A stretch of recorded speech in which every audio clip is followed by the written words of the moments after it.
presentation of Fox Sports. We are Ohlendorf. We are San Diego.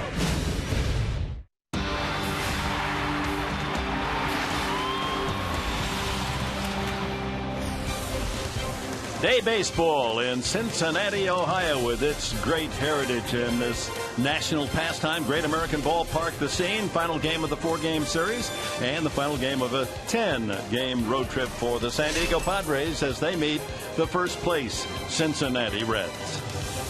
And good morning back on the West Coast, everyone, with Mark Grant, Dick Henberg. Pleased you're with us. Padres, after the game today, will head home and open a 6-game homestand tomorrow night at Petco Park. Couple of tough losses here. They've stayed right with the Reds, but not enough at the end. Yeah, they need to get the spark going early today and go home with a split in this series. It's hot down in that field, but the way these guys are playing lately, they give it their all. No quitting in this San Diego Padre team, Dick, so hopefully they can get it going early today. Well, the veteran right-hander Ross Ohlendorf, a former teammate at Princeton University of Will Venable, gets a start today. Well, his last 3 starts for Ross Ohlendorf, he's filled in quite nicely. The record is nice. The ERA is stellar at 2.89. Opponent's only hitting .217. Why? Well, he's keeping the ball down low. The slider's got some great bite to it, too. Fewer hits than innings pitched also in those last 3 starts for Ohlendorf. A big key, like any time you pitch here in Cincinnati, Dick, he's got to keep the ball in the yard because this Cincinnati Red team has the threat for the long ball. Well, we are going to see today Johnny Cueto, who has 13 wins and has the 4th best ERA in the National League, and R.A. Dickey, who leads the National League in wins. He is scheduled to meet the Padres tomorrow night. Yeah, and I'm not going to lie to you, with Cueto and Dickey back-to-back against these Padres, they're going to have to put together some tough at-bats, and hopefully today they can get to Cueto early, but it's going to be one tough session against this right-hander. Yeah, he'll have a little El Tiante in him, a little deception. He can get the fastball up to about 97 and locate it as well. And then his secondary pitches are above average. The slider and also the changeup. Wow. Yeah, Johnny Cueto is that good, even here in Cincinnati where the ball flies. It does fly, and we've seen a lot of home runs. In fact, 14 by the Reds in just 7 games against the Padres. Cueto hasn't allowed a home run in 11 games. And we've seen some long ball here. Maven and Quentin, and last night, Chase Headley. Can Ohlendorf hold down the Reds this afternoon?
never had it so good.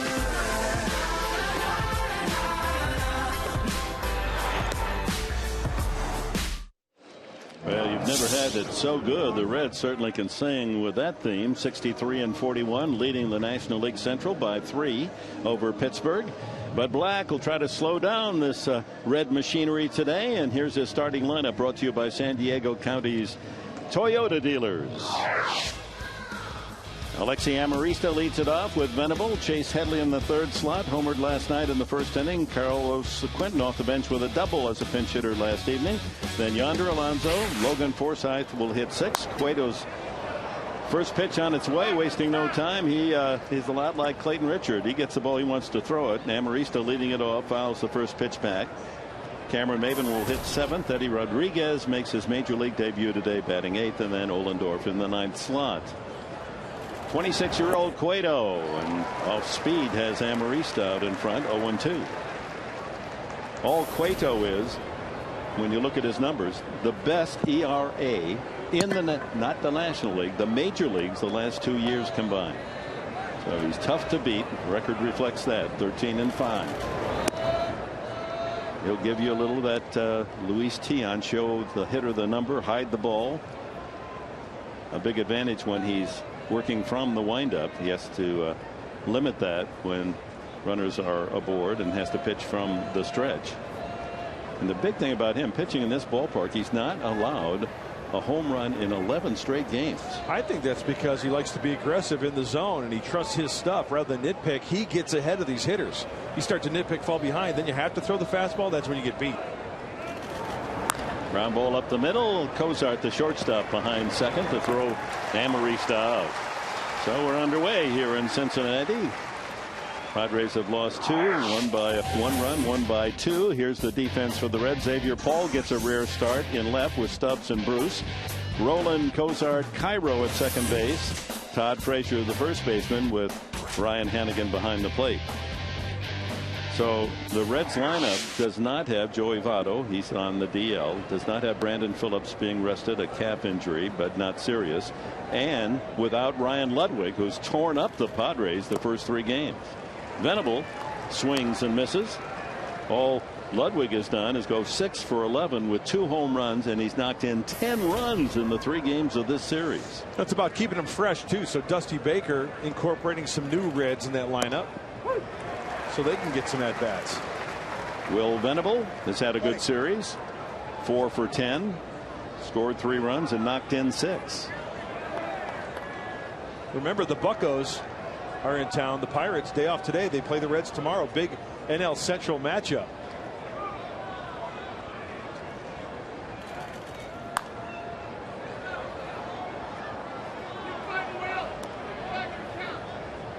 Two strikes.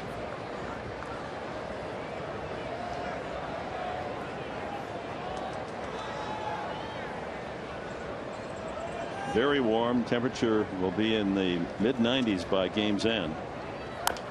Chopped out in front of the plate. That's going to be a tough play for Cueto, and he gets him by a half stride.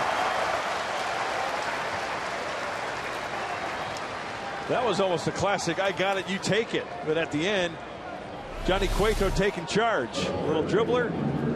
Hannigan thinking about it. Little hesitation, then fires a P right to first base, gets him by an eyelash.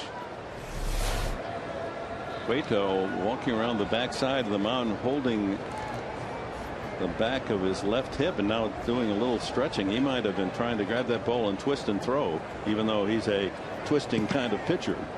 I was going to say it was either twist and throw or twist and shout. There you go. He's shouting now, huh?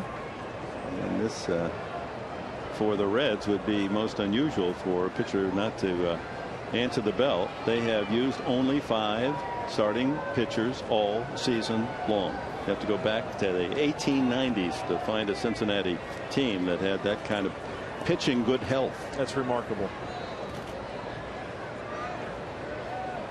Chase Headley homered his first time up last night. Sent one deep into the right field bleachers for home run number 13, a career high for Chase, who leads the team in RBIs as well. 55. Quite a treat for these Reds fans also getting to see Cueto pitch here at home. Not only the great numbers, but he was very refreshing to watch. He's energetic, has fun out there, almost kind of like an Edinson Volquez. Jumps in front of Headley, 2 strikes. Last night with Amaristo aboard on a walk, Headley clubbed this one deep to right field. 13, certainly not unlucky for Headley.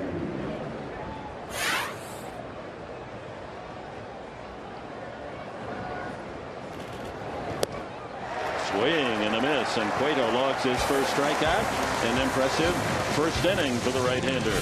Paul, Stubbs, and Bruce coming up for the Redlegs.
Fox Sports San Diego presents Padres Baseball, brought to you by AT&T, the largest 4G network. AT&T.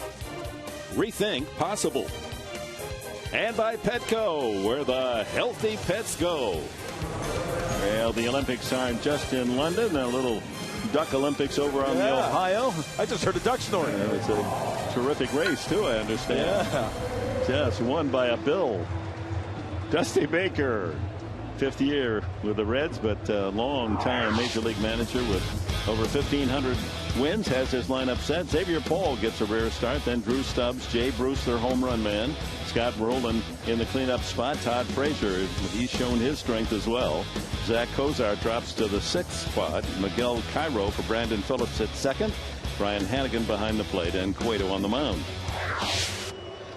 Xavier Paul, former Dodger, picked up as a free agent, will be the first man Ross Ohlendorf faces. 3-1, making his 6th San Diego start, and sends in a strike. Paul primarily used as a switch in the late innings as a pinch hitter, is 7 for 13. 2 for 2 and a walk.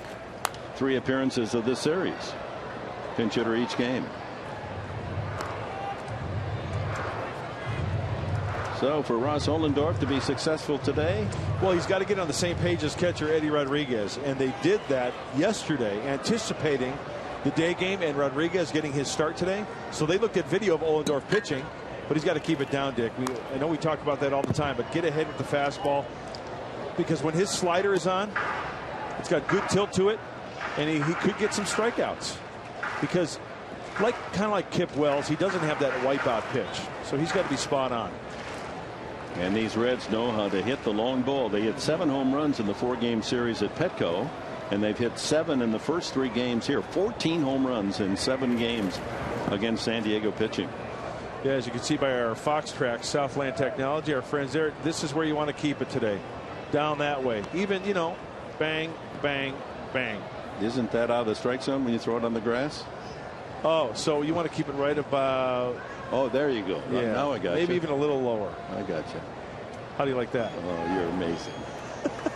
I mean, the Claude Monet of the telestrator. Swing and a miss.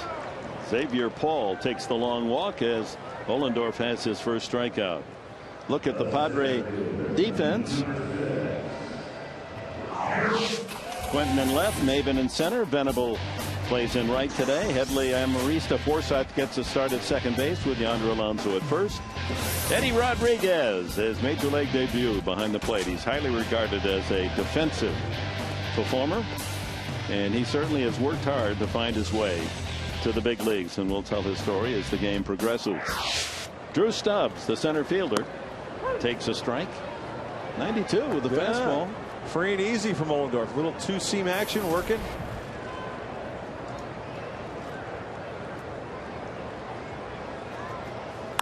Ground ball. Amarista at shortstop today. 2 away. And that brings us to our Lexus keys to the game. Well, quantity and quality. Ohlendorf will need to deliver his 4th quality start, as the bullpen is taxed of late, and it won't be an easy task against this Reds lineup that is homer happy. And Johnny be bad. Talking about Johnny Cueto. Hopefully he'll have some trouble today. Padres did make him work for his victory back July 8th. He went 5 2/3, 108 pitches, so a lot of work early for Cueto. Jay Bruce. Don't be misled by his batting average. His strength is in home runs and driving in runs. 21 homers, 64 RBIs, leading the team in both categories. I have noticed one thing already, and I'd like to comment. Eddie Rodriguez, the way he sets up behind the plate, love it. Love his setup. As a pitcher, you look in there and it's just kind of, as we said last night, not just a catcher, a receiver. Gives a great big target. Love that. Down low. Yeah. Not a lot of movement. Who was the best at that in your day? Dave Valley and I had a really good relationship up in Seattle. I threw to so many catchers, and I hate to really single one guy out, but another guy I like throw to was Mark Parent. He and I were Padre teammates, and he did the same type of thing with his glove. He had that top half of the glove, like where the pinky goes in the glove, that part of the glove up, so you can get a good look at the whole glove. That helps you on the low pitches. Yeah, some catchers get kind of lazy. Hit high, left field. Room out there for Quentin at the edge of the track. 1, 2, 3. The story for both sides. We're underway in Cincinnati.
Ballpark in Cincinnati, and a reminder, you can enjoy a Padres game with your friends and save with Bud's Night Out. When you buy one Padres ticket, you get a second ticket half off select games and seating areas. Get your tickets today at padres.com/on-deck. Come out and see us. 3 with the Mets Friday night, Saturday and Sunday, and then the Cubs Monday, Tuesday and Wednesday. Carlos Quentin leads off the second. First ball hunting and a high pop up on the left side. Scott Rowland, the third baseman, squeezes the first out. Well, here's Yonder Alonso, and almost a year ago to the date, in fact, on August 6th, he was in the batter's box in a Cincinnati uniform and hit his first home run in Chicago's Wrigley Field, going the opposite way. Alonso, who has 5 home runs this year with the Padres. Looks like Yonder's slimmed down a little bit since those days in the Red Leg uni. Maybe the food's better in the minor leagues, huh? A nice change up there from Cueto, starting him off. In a modest 6-game hitting streak, Yonder.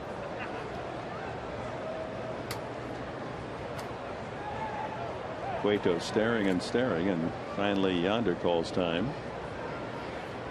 In that first inning, Cueto, 11 pitches, 10 of them were strikes. First pitch strike to Quinton. Oh, he'll pound the zone now. And the first 2 pitches to Alonso strikes. So 13 of 14 delivery strikes to start the game.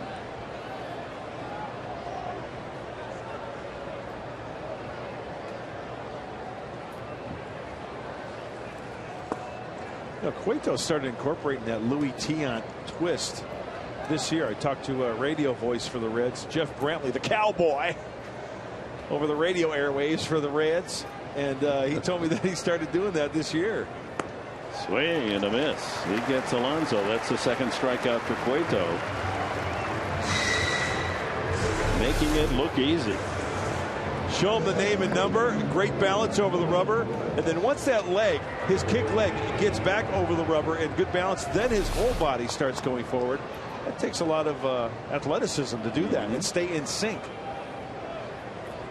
Yeah, and the Romanian judge gave him a 9.7 for that landing. Just a little step that, you know, took 3/10 off. And I heard if he, you know, if he gives him a fin or a 10 spot, he can get a better score now, right? Yeah, that's another story. Logan Forsythe making a start at second base this afternoon. Went 1 for 3 against Cueto in the Petco Park game earlier.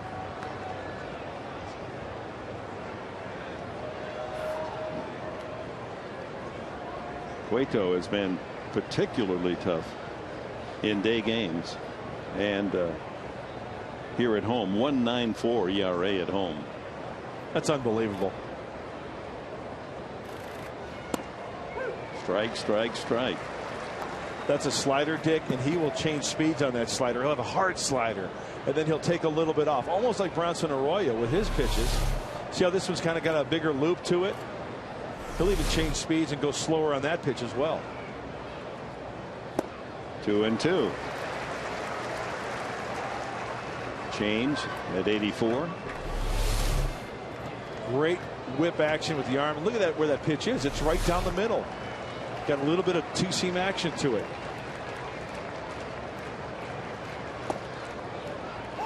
Full count now to Logan Forsythe. That's almost a moral victory the way Cueto is pitching. And you know, Cueto is also a guy, he'll hit a guy a game. I mean, he's not afraid to hit a guy. Yeah, he's up among the leaders in the major leagues. I think he's in double figures. Pulled to third, rolling across, and the Padres are out in order again. Bottom of the second, Roland, Frazier, and Kozar.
The news from Buddy last night before we left, he gave me a heads up, and I'll tell you what, it was tough getting hours of sleep. Just very excited. I mean, it's been a long road here, and I'm just happy to be put in this situation. And my main goal is to help this team win.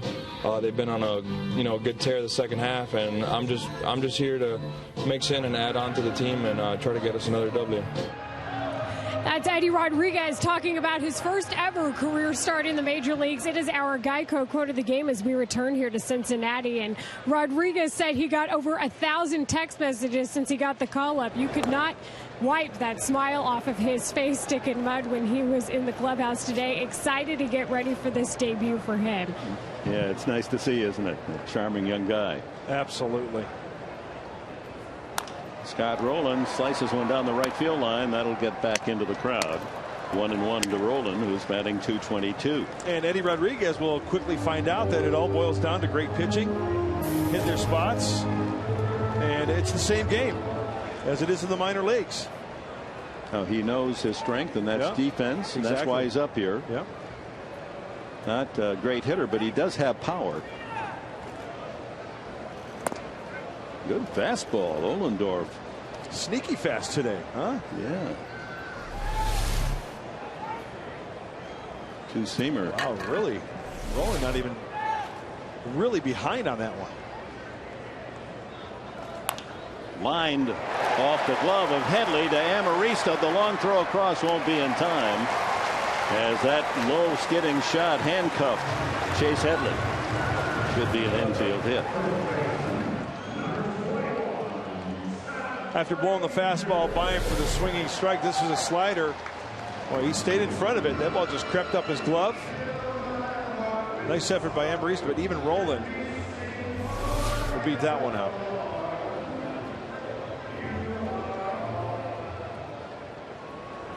Yeah, with the generous nature of scorers around the league, we'd be shocked if they don't give him a hit. Todd Frazier. It is a base hit. High fly deep to left. Here we go again. Frazier, home run, 2-0 Cincinnati. 15 homers for the Reds against Padre pitching in 7 games plus today. Oh my.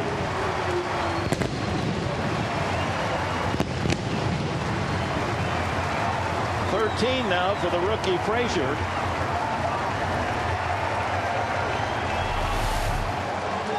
On Monday night, Frazier tagged one of the longest you'll see, 443 feet into the upper deck. Little doubt about this one. Ohlendorf trying to get ahead with the first pitch slider, just caught too much of the plate right down the middle. Like home run derby when you come here to the Great American Ballpark versus the Padres this year. Yeah, they're not in the same division. Reds in the NL Central, the Dodgers in the NL West. You got the Reds more home runs and fewer games played. And that's a stunning number. Now, Frazier and Cozart, the two rookies, have added punch to an already home run hitting lineup. Cozart, the other rookie at bat now, he has 11 home runs.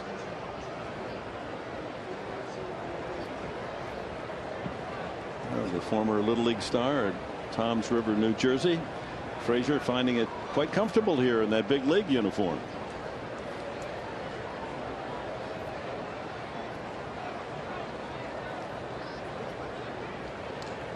See Ohlendorf trying to wipe off his forearms. It's very hot down there, and he can work up a serious lather out there. So sometimes that perspiration will get down on your hands. Back through the middle, and Cozart, the other rookie, has a base hit. So 3 consecutive hits for the Reds here in the second inning. They measured Frazier's home run at 408 feet. So while it is a cozy ballpark for the home run hitter, Frazier's would have been out at Petco or any place else in the big leagues. That ball leaking middle and, I should say, up the middle of the diamond. He wanted to keep that ball away. Brings up Miguel Cairo. He's the one Cincinnati player in the series that has not punished Padre pitching.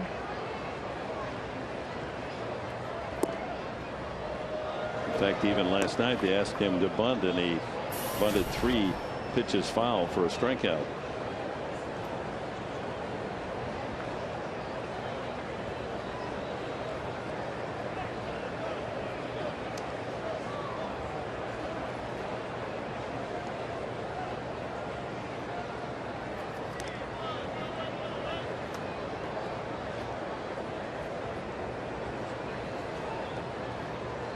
Cairo in this series is 0 for 7 with 4 strikeouts.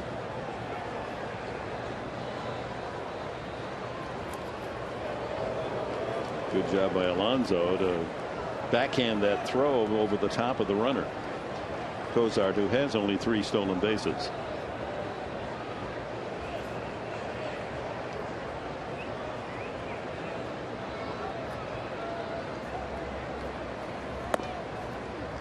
Rodriguez from his knees throwing back of the runner. A time play with Yonder Alonso at first base. Mentioned it the other day with the right-handed hitter. We've got a clear shot down to first base. Trying to get that runner that has too big of a secondary lead. And Cozart gets back quickly.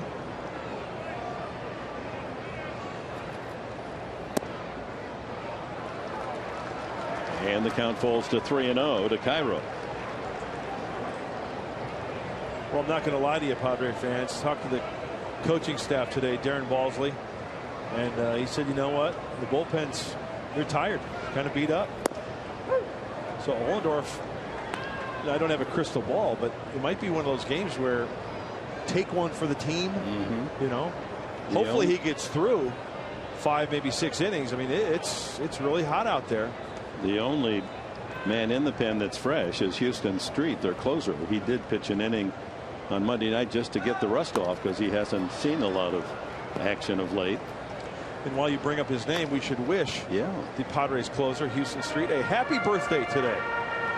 Number 29 for Street.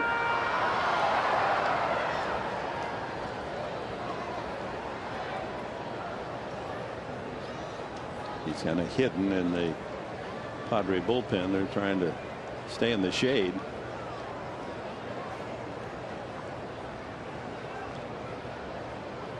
Little run and hit for the Reds, and a foul off by Cairo. Full count. The Padres smelling something with full count. Probably send him.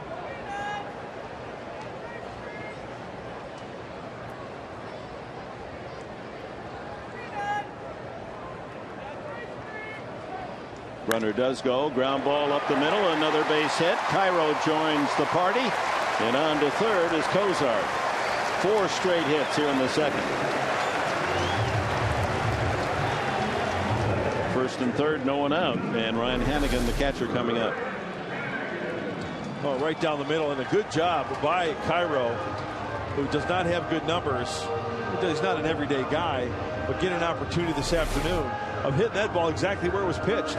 If he pulls that ball, it's probably an easy ground ball to short, but with the runner going, I don't think they would have gotten him at second base. So first and third now for the Reds. The catcher Hannigan.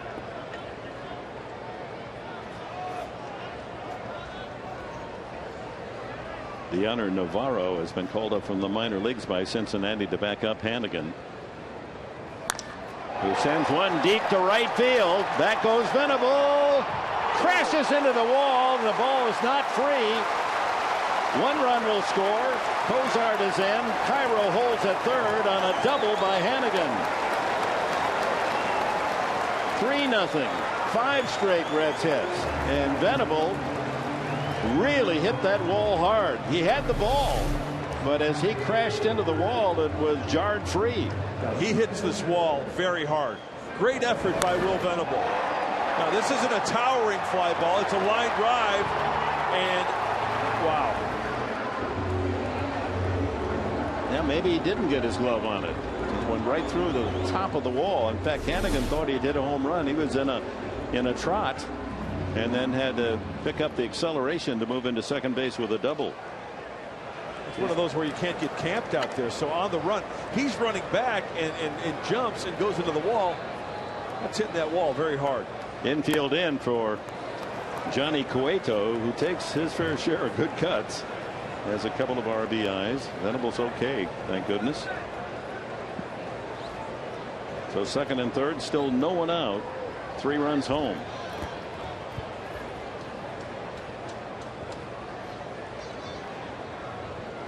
Ohlendorf electing to go from the windup. Feels he has his best stuff there. Padre infield have to be alert for a possible bunt. A slider, and the count goes to 2 strikes on Cueto, who's 4 for 41 this year and 0.90 for his career. 6 RBIs, 2 of them this season. Good block by Rodriguez.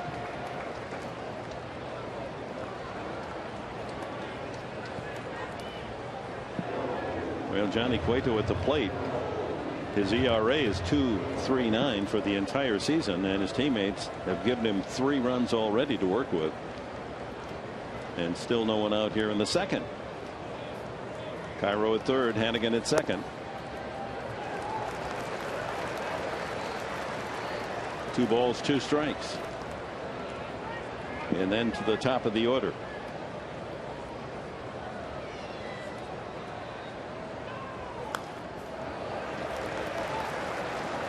Pretty good swing for a pitcher with 2 strikes on him. Yeah, and you know Cueto, he doesn't have good numbers, so he's just got to think about playing some pepper. The infield is in, cuts down the range. Cameron Maven at center field, really shallow, playing on the first base side of second base. Trying to go down and get that one. Foul ball. Quickness by Rodriguez to leap out of that crouch and get the ball. Like a cat. Eddie Rodriguez, El Gato. Let's check him out. Off with the mask. Very nice.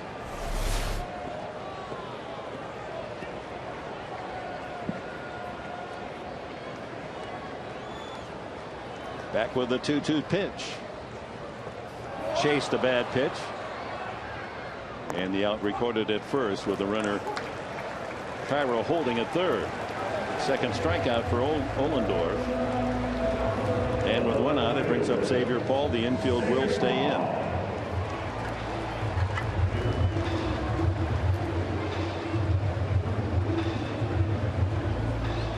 I mean, this is a tough jam if Ohlendorf can pitch his way out of the inning with only 3 runs scoring in this park where Padres have scored their share of runs as well in the 3-game series thus far.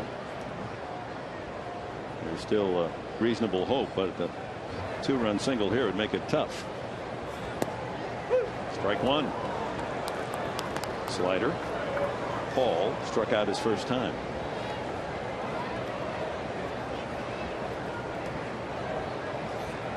Rodriguez and Ohlendorf meeting at the mound. Yeah, no, we're only in the bottom of the second inning, but with the way Eddie Rodriguez has handled his pitcher, Ross Ohlendorf, and the way he looks behind the plate, he's very confident. Might be a case where, hey, you know what, it took a while to get to this point in my career. I'm 26 years old. I've got nothing to lose. Enjoy it while I'm here and do the best I can and make an impression. He's never given up the dream. He played 2 years in independent baseball. Yeah.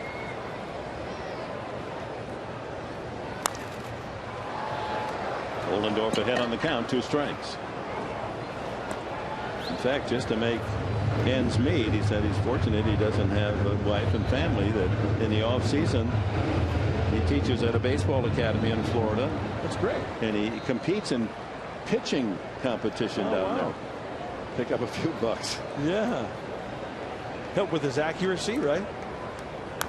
Another foul by Xavier Paul. And as most Floridians, and we were down there, they love to fish down there, and so does he. And he said if he's successful as a big league ball player, his dream is someday to buy a big gold charter fishing boat and be the captain. Go out in the Atlantic and in the Gulf, go after the big ones. And he's in the big leagues today. And this is a pretty big fish to catch, Cincinnati.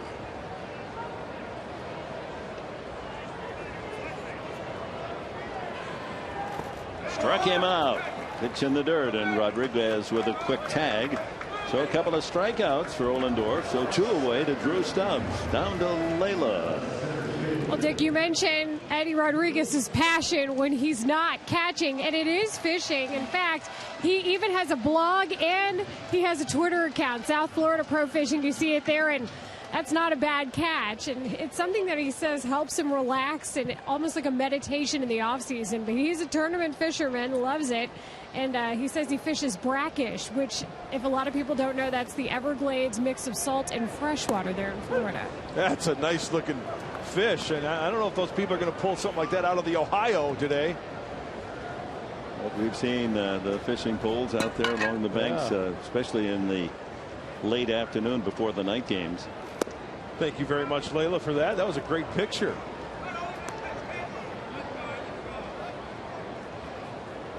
Yeah, that looks like some pretty good eating right there. I love bass. It's awesome. That's good bass. It's not a bass. That looked like a largemouth bass, didn't it? Oh, they aren't that big. That looked like about a 15, 20 pounder there he's holding. And don't the bass. What was that, a snapper? 8, what was that? Oh, redfish. My bad. Well, just a guess. You know, we're not exactly the Saturday morning fishing hour. Yeah, I apologize to all the fishermen out there giving away the wrong identity to that pescado. Well, you up there in Alpine, you do most of that. Okay. Not a bass. More of a tenor. 2 balls, 2 strikes. That'd be a world record if that was a bass. I think so. Stubbs the hitter. Look at how he framed that, Rodriguez. Yeah, that was right there. That was a good pitch, and you're right. Eddie did do a good job of trying to frame it. He might have gotten squeezed a little bit. What do you think, Dick? Very close. Pitch 5. Yeah, well, as the pitcher, that's where you want to throw it, right on the edge. Full count to Drew Stubbs, who grounded to short. Until last night, Stubbs had homered in 3 consecutive games. Had a couple of singles and scored 2 runs last night. Off the mask. Who got it? The umpire or Eddie? I guess Rodriguez.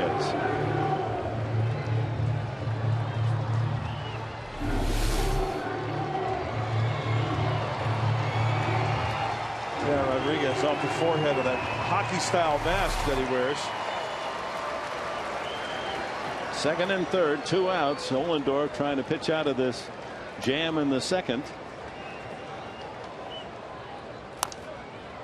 Pop up, and that'll make it out of play behind home plate.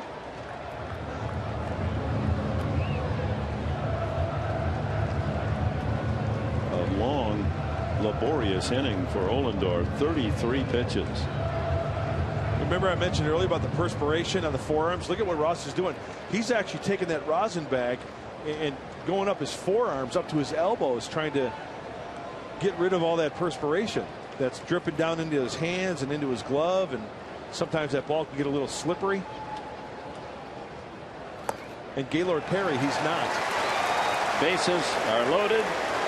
The Reds have hit around, and they've got their big man Jay Bruce walking to the batter's box with the bases full, and Darren Balsley, the pitching coach, jogs out to talk to Ohlendorf. Well, he knows the scouting report, how to pitch Bruce. They go over that before the ball game, before the series, but with the pitch count being 33, 34 pitches this inning, this has got to be just a little cool down for Ross Ohlendorf to give him a little bit of a break. 34 pitches. Padres hit around both on Monday night and Tuesday night. And now it's the Reds' turn. And Bruce, the slugger, thinking home runs, 21 on the season. Bases full. Cairo at 3rd. Hannigan at 2nd. Stubbs at 1st. Ground ball through the middle. 2 more runs for the Reds. Cairo and Hannigan check in. Over to third goes Stubbs. It's 5-0. Bruce made that look easy. He now has 66 runs batted in. That's 3 hits in this inning, right up the middle of the diamond. Yeah, the shame of it is that it's a grounder, and that's what Ohlendorf tries to do, right? It's a 3-hopper up the middle of the diamond, not one of his infielders. We've seen a few of those this game. Nothing you can do. So the 10th man to bat, Scott Rowland. He led off the inning with an infield hit off Chase Headley's glove. First and third with 2 out. Ohlendorf came close to getting out of the inning with the strikeouts of Cueto and Paul. But with a walk to Stubbs on a 3-2 pitch, set it up for Bruce.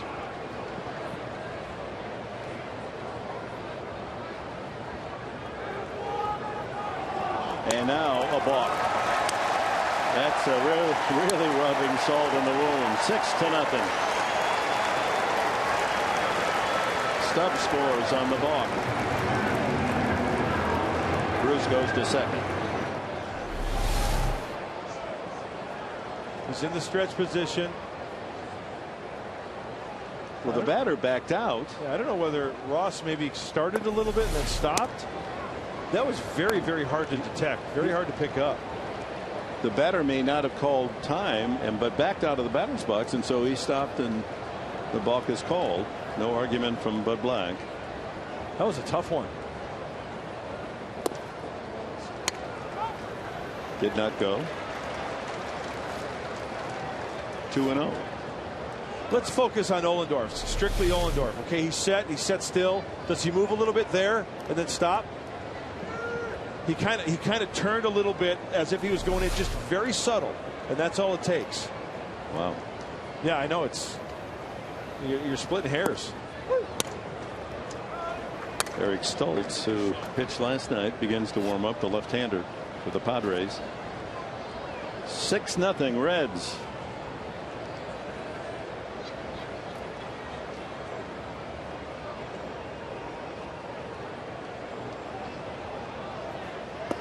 Way outside.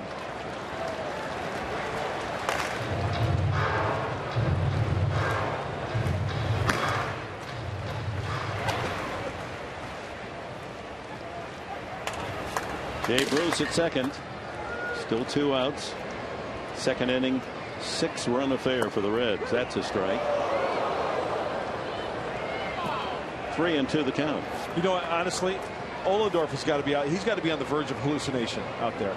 I mean, it's hot, folks. I mean, look at the bill of his cap. It's glistening from perspiration. His bill of his cap is drenched.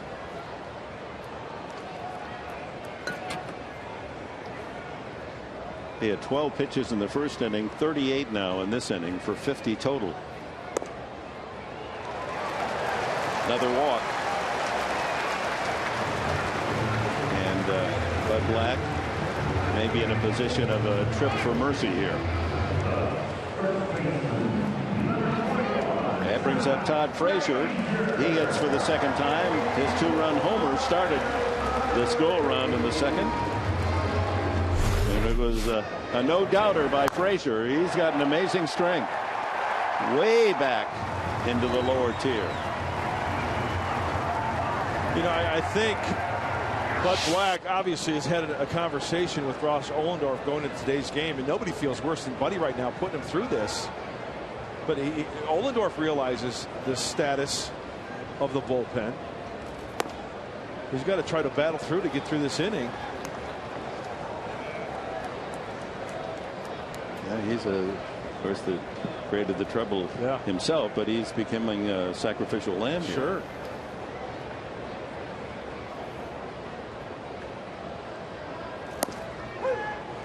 Boy, the legs get heavy. The arm drags. It just sucks the life out of you. Well, I think everyone can identify when you've really been overheated, hot, and humid weather, and just your legs feel like jello. Yeah. Head achy.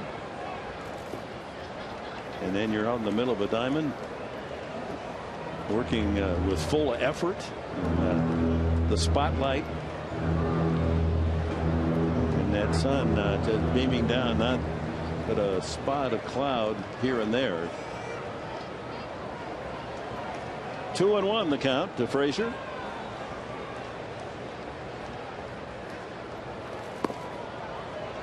Too low. 3-1. Hard to pitch in a sauna, huh?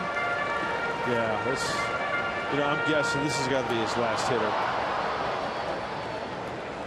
If he ends up walking Frazier here, man, you could tell how frustrated Buddy is.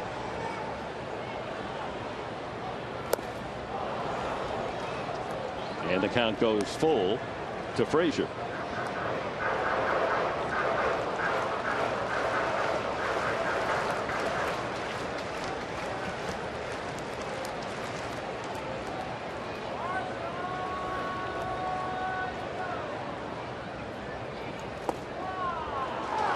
Bases are loaded. Back-to-back walks to Rowland and Frazier. And here comes Bud.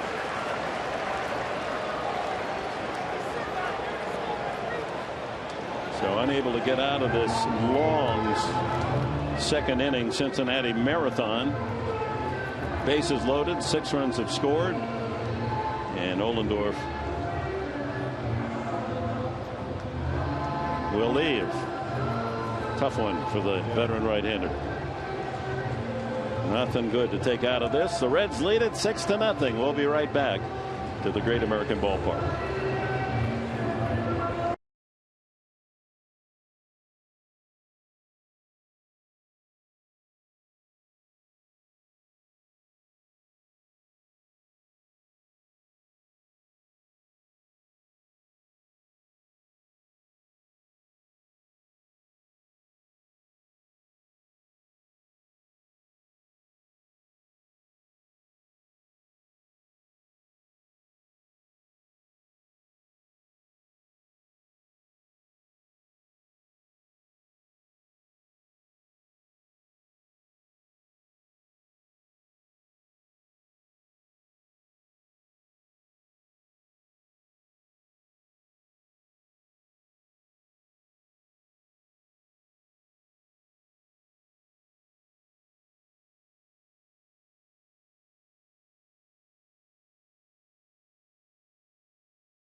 Here at Great American Ballpark, and just a reminder, you pick the uniforms now, you pick the game. Tomorrow is Padres 80s night presented by Verizon. Get to the park early for a pregame concert featuring the band The 80s All-Stars. The Padres will wear their 1987 brown and orange uniforms. Get your tickets now, today. Get online at Padres.com or get on the horn at 619-795-5555. Dick? So Eric Stoltz comes in for the Padres. He pitched last night and third of an inning and gave up a hit and a walk and a run. Just his 7th, 8th now game back from the injured list. And will face Zach Cozart, the rookie shortstop, with the bases loaded, and 6 runs have hit home plate for the Reds here in the second inning. 12th man to bat for the Reds. It's an amazing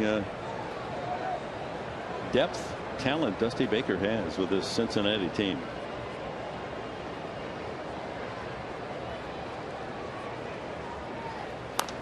Pops him up. Eddie Rodriguez waiting for it to come down. Tough play. And the inning ends. 6 runs, 5 hits, 3 walks, 6-0.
An inning, not only by the Reds' attack, but by this incredible weather.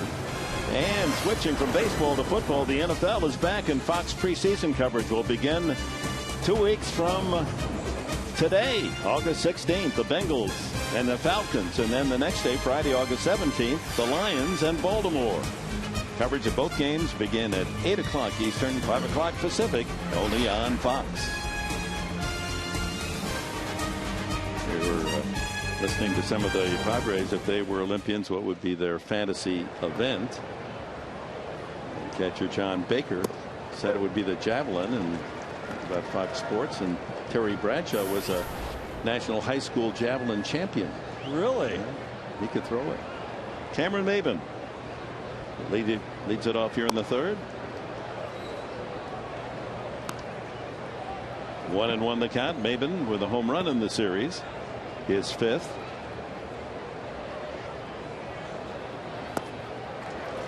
Cueto has retired 6 in a row. A couple strikeouts. Eddie Rodriguez, his first major league at bat, is on deck. Oh, that was a ball when Ohlendorf was on the mound. That pitch called for strike 3. Let's take a look. Fastball. Yeah. Maybe up the plate a little bit. I have to agree with you, Dick. Eddie Rodriguez. He's the 32nd player to take an at bat in the season for the Padres in this injury-plagued year. Comes out swinging.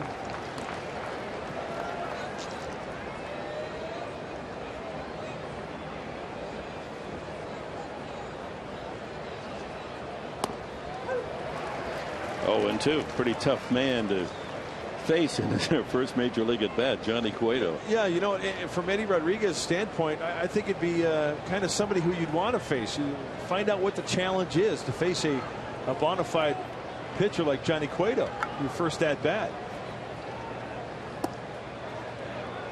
1 ball and 2 strikes. You folks that have been following the Lake Elsinore team, the Storm, have seen Rodriguez play there. Swing and hits the ball high and deep to left center field. Yes! That's got a lot of carry. Rodriguez will touch them all in his first big league at bat. A home run for Eddie Rodriguez. Oh my. Let's see what kind of treatment he gets when he goes into that third base dugout. Rodriguez makes it a 6-1 game. Well, the fan throws the ball on the field, and that's a gift for the Padres because they want to give that to Eddie Rodriguez. Baker first there to give him a pat on the back, and the Reds then will deliver that souvenir through Glenn Hoffman. How about that? That is so awesome. Good for Eddie Rodriguez. As soon as that ball hit the bleachers, I immediately looked at the Padre dugout from our vantage point, and every Padre was up on their feet, fist pump up in the air. And then a line drive by Stoltz on a broken bat into center field for a base hit. That's just what makes this game so incredibly entertaining and difficult to fathom. Now here's a Cueto, retires 7 in a row. Then he gets to Eddie Rodriguez, never been in the major league batter's box, and he hits a home run, and then Stoltz, the pitcher, singles. Hey, that's the first home run given up by Johnny Cueto since May 25th. High fives around, and there's Yonder Alonso, his teammate at the University of Miami. Couldn't be happier. That's over an 11-game stretch. Talking about Cueto giving up a home run. Good for him. Amarista grounded to short his first time.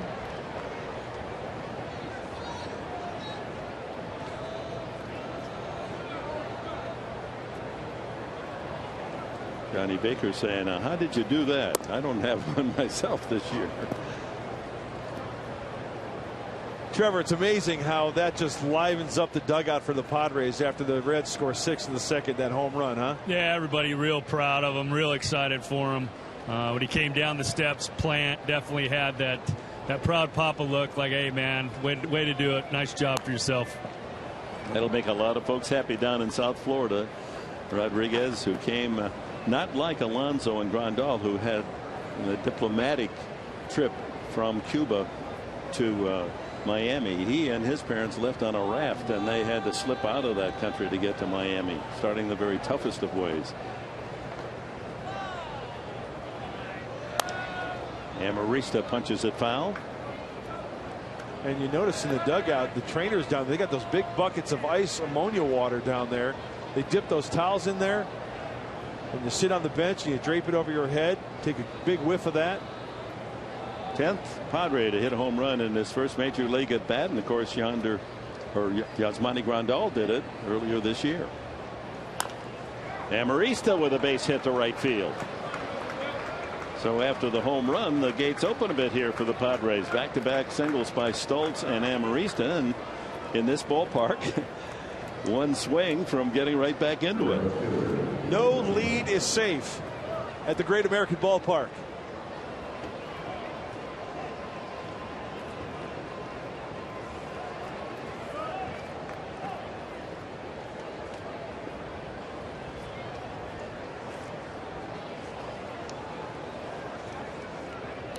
Will Venable steps up, tapped to the mound his first time.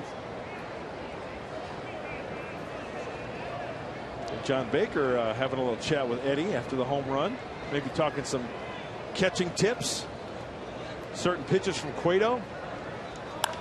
Ground ball right at the second baseman, bobbles the ball. The throw to first is still in time. Double play ball. Cairo couldn't handle it, so the runners move up on the fielder's choice, or on the 4-3 putout. Amarista to second and Stoltz to third. So here's Stoltz, comes in relief in this heat and humidity, and now he's on the bases for a good period of time. Chance for Headley to pick up a couple more runs. Yeah, hit here cuts the lead in half.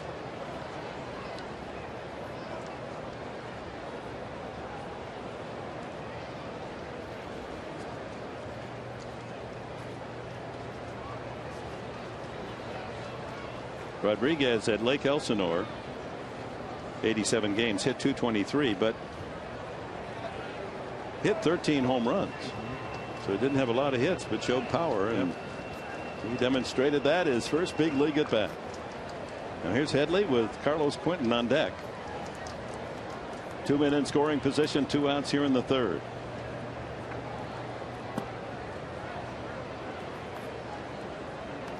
Imagine what he felt like rounding those bases. Oh, I bet he didn't feel his feet hitting the ground. He was running on air.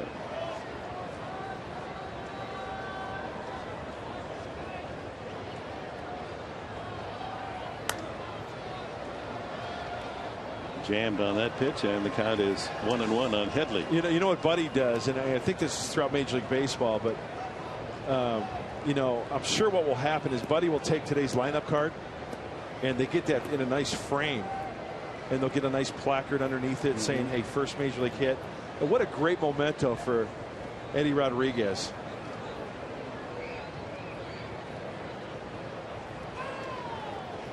Headley, line drive off the glove of Cozart into center field, and 2 runs will score.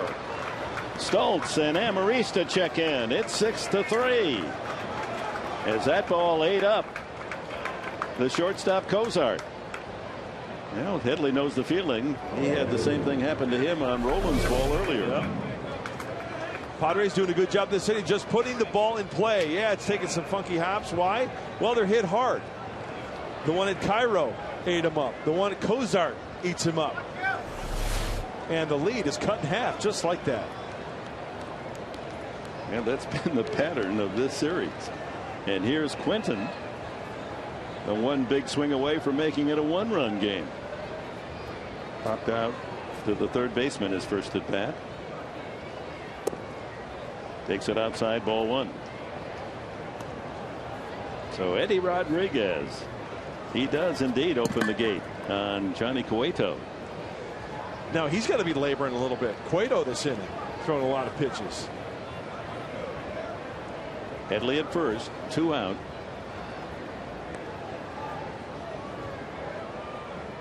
"19 pitches for Cueto. That's number 20, and the count 2-0 in Quinton's favor. A couple of more RBIs for Headley. He now has 57. He's had a good series.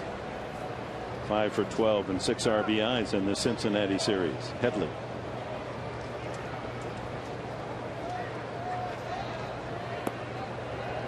Well, Quinton can be selective. Let's see what he gets from Cueto. 2-0.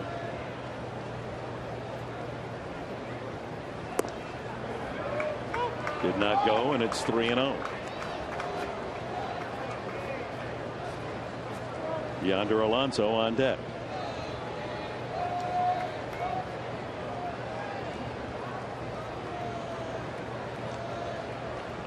Alonso, a teammate at the University of Miami with Eddie Rodriguez. Ball 4. So the tying run comes to the plate in the form of Yonder Alonso. And a trip to the mound by the Reds pitching coach. Yeah, Brian Price out to have a chat with Cueto. He's starting to labor, and we all know, hey, one pitch, this game could be tied. Alonso, the 8th man to bat for the Padres after the Reds hit around in the bottom of the 2nd inning. 12 men to the plate. They scored 6 runs on 6 hits. 3 walks from Ohlendorf. All go on Ohlendorf's card. And then with 1 out here in the 3rd, after Cueto had retired the first 7 in a row, Eddie Rodriguez in his first major league at bat homers to deep left center field. Eric Stoltz singles to center. Amarista single to right. And Headley gets them both home on a ground ball skidding line drive off the glove of Cozart. And now the Quinton walk brings up Alonso 2 on in a 6-3 game. And Rodriguez will note that his home run was of big league distance, 416 feet. Ball 1.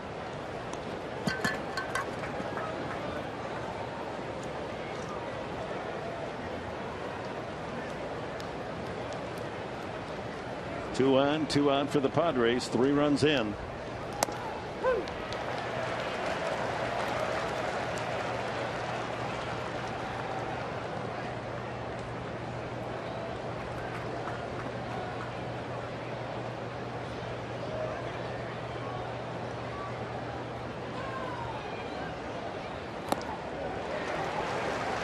tried to tie it with that swing. A slider got in on him.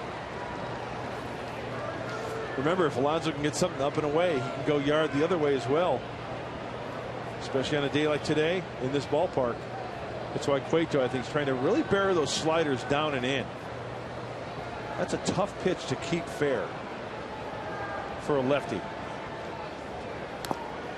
Foul just out of the glove of Hannigan. And he missed location big time. Hannigan was set up down and in. Cueto left it on the outer third of the plate, about knee high.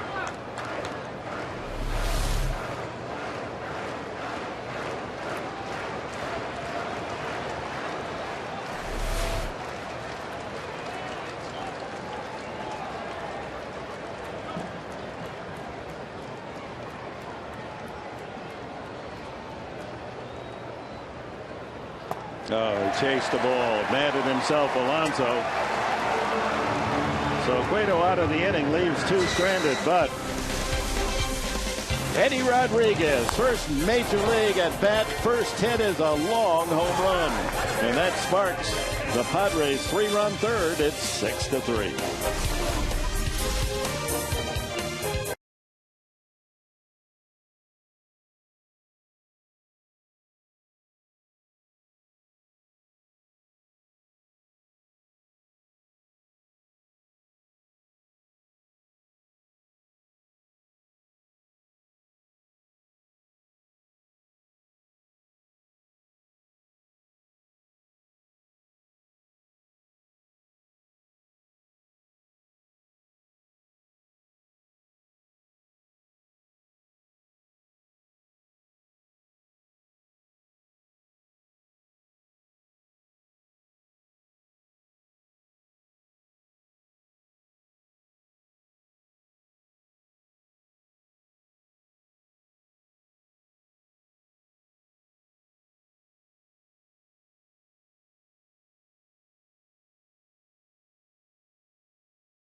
Talking to himself after that inning, giving up 3 runs and flirting with even more trouble, but did get Alonso to chase for strike 3 to end the inning with 2 men on. There's Cueto. Trevor Hoffman is with us down near the Padre dugout. He knows exactly how hot and humid it is today, and he's pitched in it. What are your thoughts? Well, it's definitely something you have to try and monitor, Dick. Those innings get a little long. The sweat starts to build up and it starts dripping down your arm. Sometimes it gets into your hand and it's hard to find the grip of the baseball, and you use your uniform to wipe it off, but it gets saturated. It's pretty tough. So they have the work cut out for him today. Yeah, that's a good point, because we saw Ohlendorf go to that rosin bag and try to tap that rosin on his forearms. And you make a good point, Trevor. There is not a dry spot on your uniform to try to dry your hands because it's saturated. No, you'd love to have the quarterback situation where your center has a towel, maybe come out and let you wipe off or balls or something, but I don't know if that's allowed. Cairo with a bunt, and that's going to be a base hit. Alonso said don't even throw it, but Stultz didn't see him. So Miguel Cairo, who singled up the middle, one of the 6 hits in the last inning off Ohlendorf, gets a bunt single. As we talk about the punishing heat and humidity and see a perfectly placed bunt, how about the plate umpire? He doesn't get a half inning where he can go back and cool off, go back in the clubhouse, get in front of a fan or into air conditioning. He's stuck out there with a chest protector. There's no way that perspiration is. You can see how dry it is where he's covered, and that means that heat all stays in. At least the perspiration gives you your human air conditioning system. Right. And Brian O'Nora grabbed the short straw in this series. He got the day game. That's why you'll see in between innings, the ball boy or the bat boy, they'll run out some water in between innings, maybe a wet towel, just to give them a little bit of relief. Ryan Hannigan doubled off the wall in right field. Play where Venable made a brave try for it, crashing into the wall.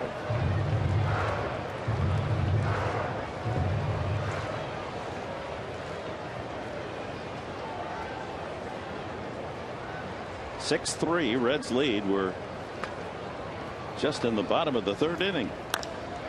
Again, right at Venable. He said, "Thank you very much. Don't send me back to the wall to catch these." 1 out.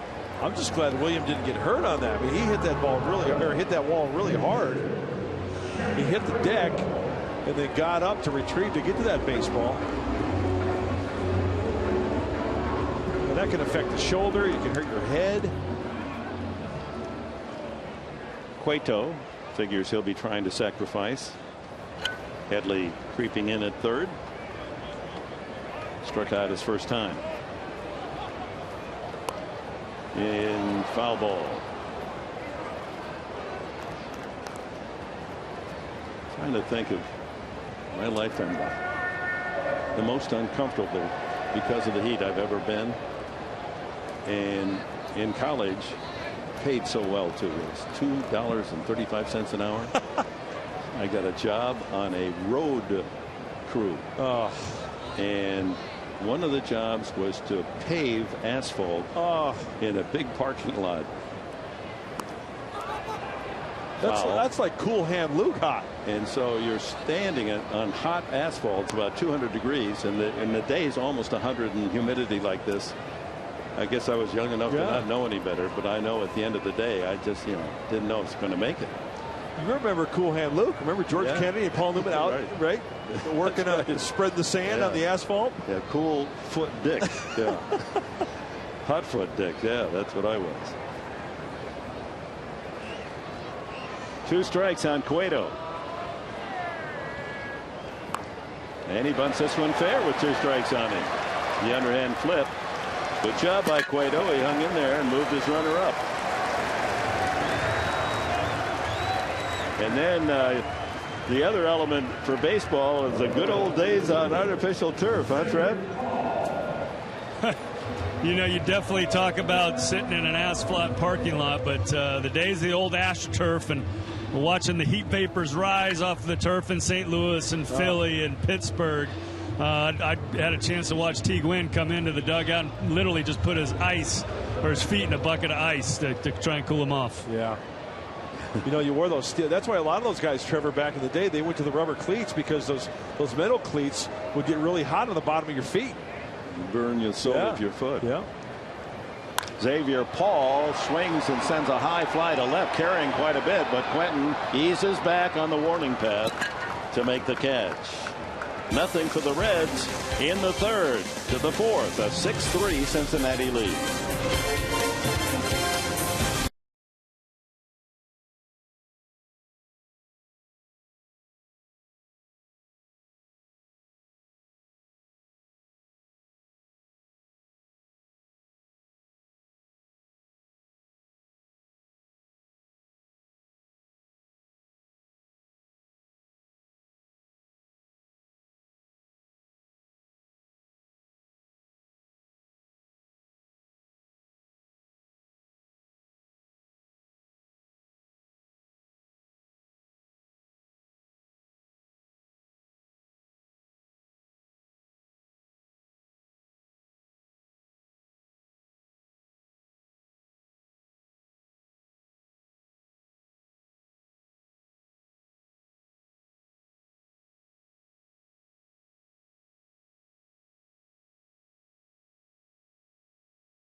Padres 6-3 as we go to the top of the 4th inning. And time for our AT&T trivia question for this day. Let's see what we have for you from Morning Time Cincinnati. Name the 3 relievers from the 1990 Reds known as the Nasty Boys. That's appropriate because the Reds picking up Big Broxton to join fireballing Chapman in their bullpen, and Sean Marshall, who's been very effective in the series here. Starting to talk in terms of the Nasty Boys, and we'll have the answer for you. Half inning. Logan Forsythe leads off the 4th. Grounded to short his first time. Takes a strike.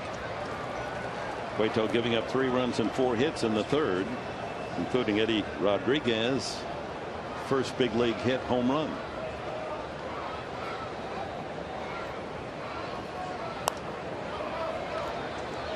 That's really a high pop foul. Goes all the way into the 3rd deck.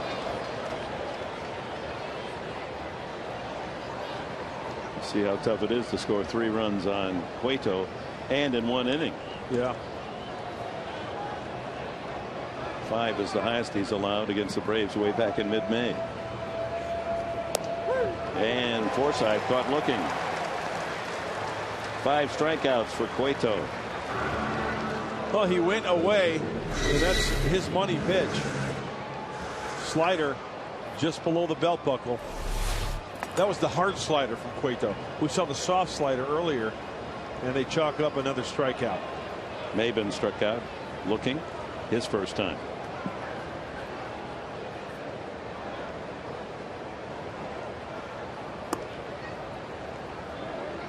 Now, one of the topics on our Padres Live pregame show, asking some of the Padre players their fantasy event in the Olympic Games. High fly ball deep to left field. Did he get it all? You bet he did. Touch 'em all. Cameron Maben, his 2nd home run of the series, and it's 6-4. Oh, you just have to buckle your seatbelt here. Don't be thinking singles and squeeze plays and hit and runs. Think home run. And the Padres have a couple from Rodriguez and Maben today, and they've cut that 6-0 lead, shaved it down to 6-4. Hanging slider. Didn't have the great location. And Cameron Maben was all over it. This is off the facade of the upper tank. Off the 153 time sign. Number 6 for Maben. Here's Rodriguez. Certainly earned the quick respect of Cueto and the Reds with his home run in his first major league at bat. And that is a fair ball, and catcher Hannigan throws out catcher Rodriguez. That'll bring up the pitcher spot. Eric Stoltz singled his last at bat, and here he comes again. So let's see. John Baker said it would be the javelin, right? And Dave Roberts said it would be the anchorman on the 4x100 relay. And Maben said, he'd like to be on that relay team as well. Venable just said any track and field running event. What would be your fantasy? You know what amazes me? I think it'd be very cool to be a gymnast and do the parallel bars. The way they. Oh, isn't that amazing? I mean, I would love to do that. As a physical education major, we had to take a class in gymnastics and go through all the various. Or the rings, on the rings. Oh, well, I couldn't even get myself up. But the parallel bars just rip the skin right out from your armpits. Yeah. I mean, how tough. Well, okay, you can have that one. I think that'd be cool to whip around like that, on the parallel bars or the rings. Do the iron cross. Stoltz out on 3 pitches, 6 strikeouts for Johnny Cueto, but he didn't sneak this one by Cameron Maben, as Maben a long home run, 423 feet to cut the lead to 6-4.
I could compete in any Olympic event.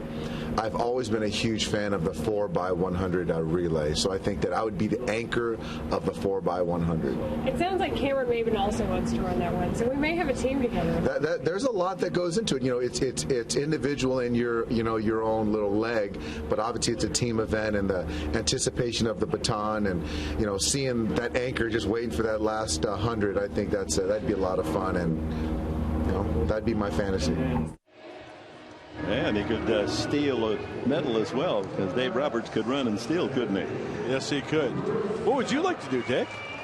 If you had the chance to be Olympian? Yeah, it would be baseball, but in the infinite wisdom of the IOC, they have taken baseball and softball away for the time. Let's hope that can come back. So that I wouldn't, no swimming event. I almost drowned when I was young, so I got a great respect for water. This the most impossible. I would like, my fantasy would be entered and win the most impossible of all the Olympic events, which defines one as being the greatest athlete in the world. The decathlon. Yeah, the decathlon. And he grew up as a kid. Bob Mathias from California won in London the 1948 decathlon. I think he repeated in 52. With that Bruce Jenner, of course. Bruce Jenner, but in between, the ones that followed Rayford Johnson from UCLA and Milt Campbell from Indiana. The decathlon, I've had a chance to kind of cover it in the Olympic Games. I have such admiration for, it's like the gymnast having to be outstanding in so many different disciplines, but they have to have the strength to throw the shot put. You have to have the agility and the hurdles. You have to have the endurance in a long run. You have to be fast enough to sprint, long jump.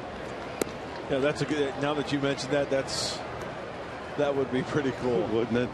Labeled the greatest athlete. Then you're on the Wheaties box, which you've always wanted to do. No, I didn't want that. No.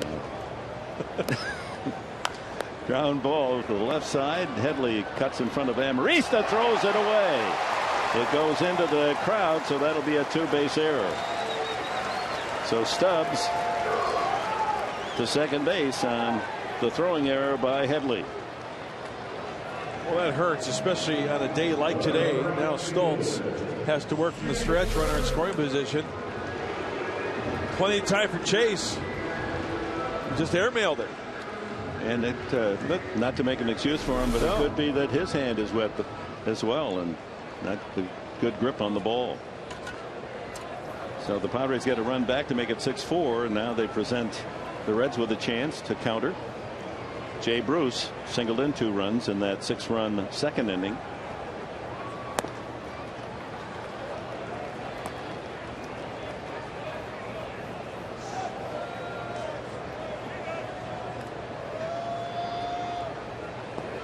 And remember, the 6th run scored on a balk. That's right. Which would be now a 5-4 game. Foul back.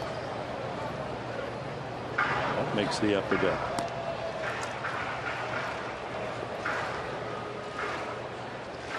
Well, quite a 4-game series. If you like high-scoring games and the home run ball, this is the place to go. The loser of the 3 games has scored at least 4 runs. And it'll be that way again today. May take double figures to win this game.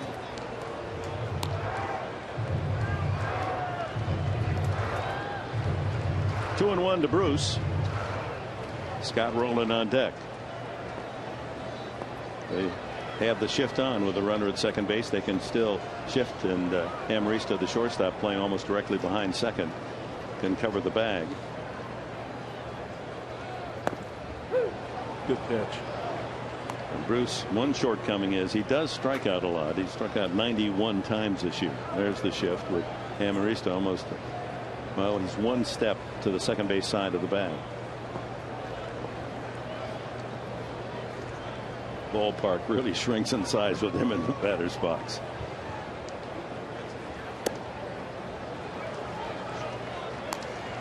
Full count.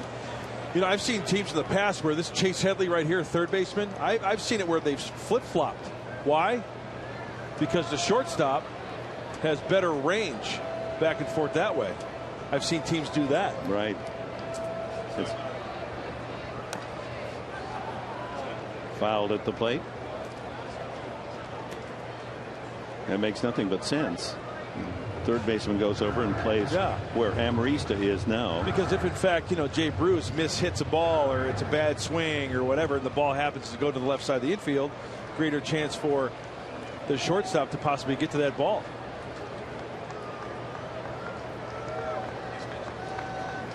Full count. Jay Bruce pops him up and out of play. That one rattling off the front of our press box. One of the foul balls in this inning caught in the radio booth by Bob Scanlon. Yeah. Big right-hander going home with a souvenir.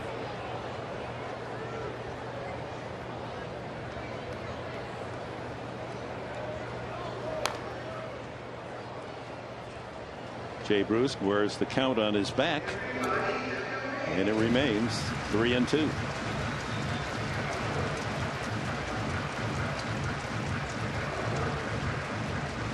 "66 runs batted in to lead the Reds with his 2 today, and Chase Headley, the Padres leader, with a couple of RBIs as well. 57 his total.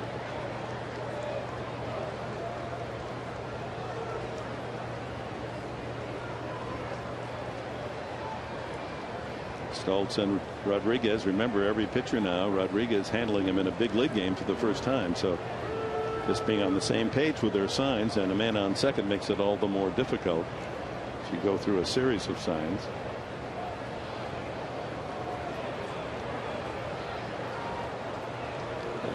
Let's get you out of your rhythm too. Still looking back to that throwing error by Chase Headley, because as a pitcher, you make a good pitch, you see the ball bouncing on the infield, and it's like, okay, 5-3, good. First quick out here in this inning. Well, then you got to deal with the guy at scoring position and work for the stretch.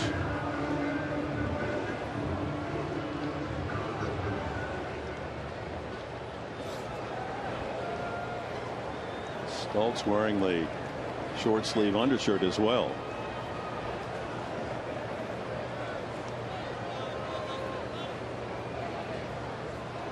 The 3-2 pitch. Runner goes.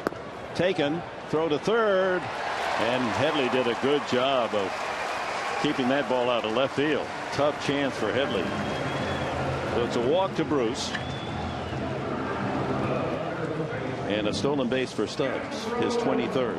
Stubbs must have been timing Eric Stoltz, maybe one looking him at second base. And so much concentration on the hitter.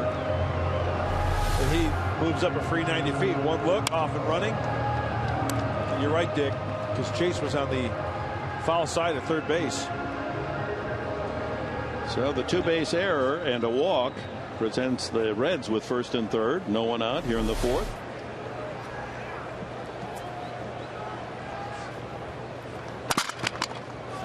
That's the on-deck circle, dropping a weighted donut by the on-deck hitter is our microphone field mic is right near that batter's box.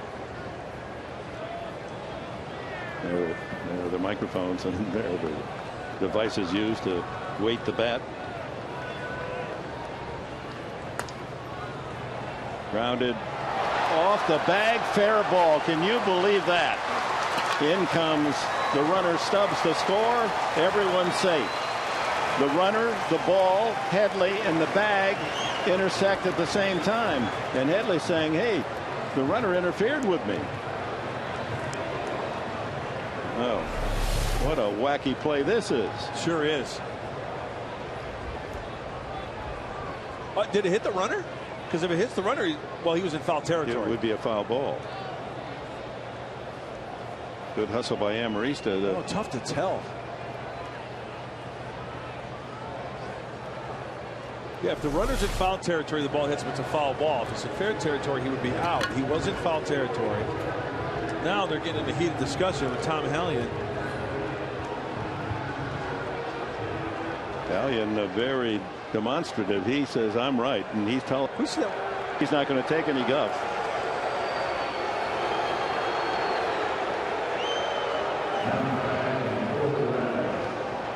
That's a one-sided conversation. Get in the dugout, says Hallion. He's going to get tossed. thought Buddy was going to kind of, get a little animated there.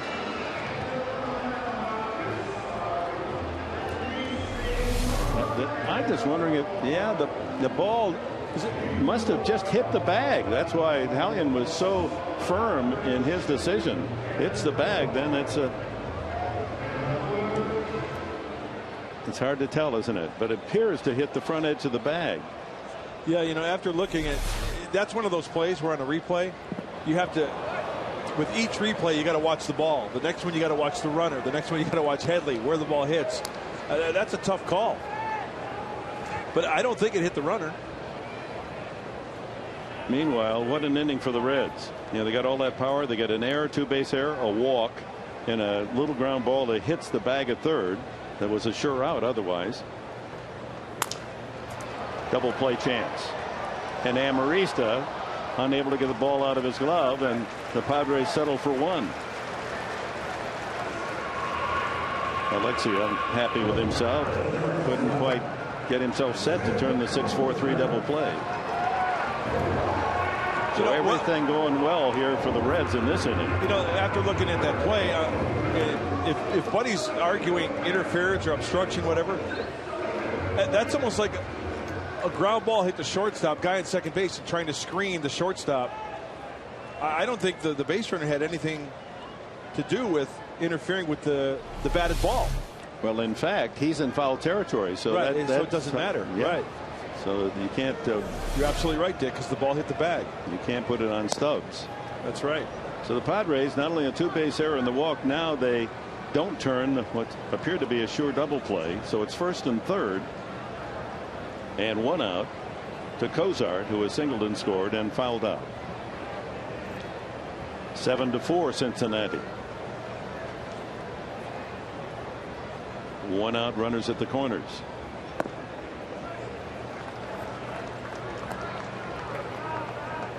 Stultz falls behind Cozart, 2-0. Credit Roland with a single and an RBI on the ground ball right.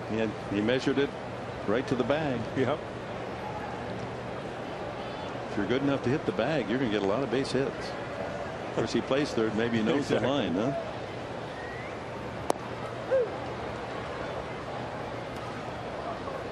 Padres looking for a chance, another chance to turn two, get out of this inning.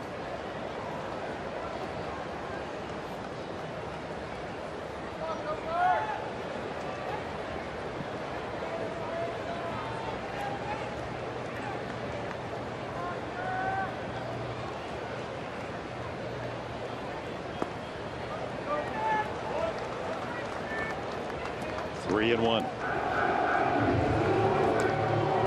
It was a nice play by Eddie. Rodriguez doing a fine job, moving to his left, keeping that ball in front of him. Rick Renteria going through the signs. Should the runner break from first, what plays on?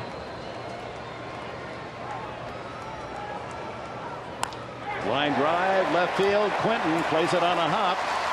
Here comes another Reds run on the single by Cozart. His 23rd RBI brings in Bruce. So the error and the walk have come around to become Reds runs. Now, flirting with disaster anytime you go to a 3-1 count with any hitter. Cozart, who did it at the top of the lineup, he's doing it now in the 6th spot. And Cincinnati back to a 4-run lead. 2 on and still but 1 out. Although you could make a case for this inning being over a while back. If Headley makes the play on Stubbs' ball to start the inning, and then the Frazier ground ball to short becomes a double play. And the Reds would be on defense. Much less the ground ball by Roland right at the third base bag. But if they turn the double play and there's no error, there's no run scored by the Reds. They're still going with 2 in and Only one out. So it's those little things that don't show up in the box score that, you know, decide games. Cairo is 2 for 2 after having some dismal at bats in this series. Nothing wrong with this one. Deep to left. Quinton with a catch. Fires back to the infield and not in time to double up. Todd Frazier. But Cairo flirts with extra bases. Nice catch by Quinton in left field. This is an unbelievable catch by Carlos Quinton. Going back, it was not one of those fly balls where you can go back and hit Camp. On the run, extending at the last second, picking up Eric Stoltz big time. Sweet play.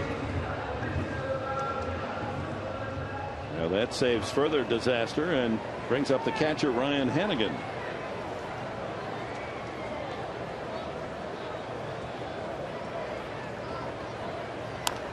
We're going to have to keep that play in the back of our mind the rest of this game. We're only in the 4th inning. I mean, if that ball goes off the glove of Quinton and caroms around, who knows where it goes? That's at least a run. Oh, it might be at least one, probably two. Yeah. Because the runner at first, Cozart, was already to second base when he caught the ball. Ground ball sharply, but Forsythe, the good play on the edge of the grass to throw out Hannigan. So the Reds get a couple of unearned runs on 2 hits, an error, and 2 left, and now have doubled the score, 8-4.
At 8-4 on their way to possibly the 20th win in their last 23 games. They're 19-3 coming into this one. They have been, true to their colors, are red hot. Absolutely. After the All-Star break, everything is going right, and that's without Joey Votto. And I'm sure with the way, the way these big leaguers talk in the clubhouse and rib everybody, I could just see a lot of these guys going, hey, Joey, just take your time coming back. We got it covered. Don't worry about it. And, of course, walking away with a big smile. Yeah. Well, they do have it covered. 13-3 without Votto. Here they are without Votto today. Brandon Phillips, their other all-star, with a calf injury, and Ryan Ludwig, who has just torn up the Padre pitching the last 3 games. They're not in the lineup. And they lead 8-4. And a big series coming up after the Padres leave town. The Buccos, the Pittsburgh Pirates. Big NL Central matchup here in Cincinnati. Tomorrow, Saturday, and Sunday. The Pirates are already in town as the Padres were checking out of their hotel in downtown Cincinnati. The Buccos arrive, and they'll have the day off.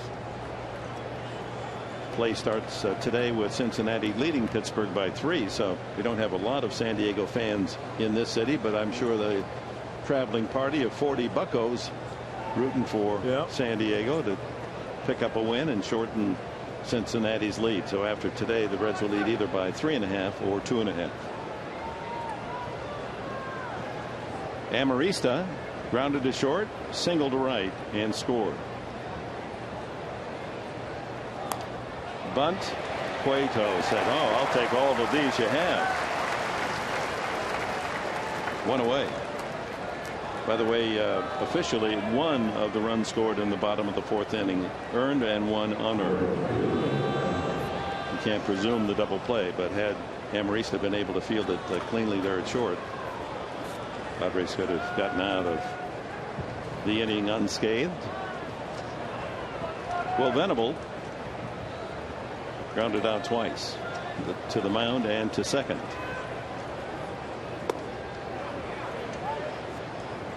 Checked his swing. Just the top of the 5th, a 4-run game.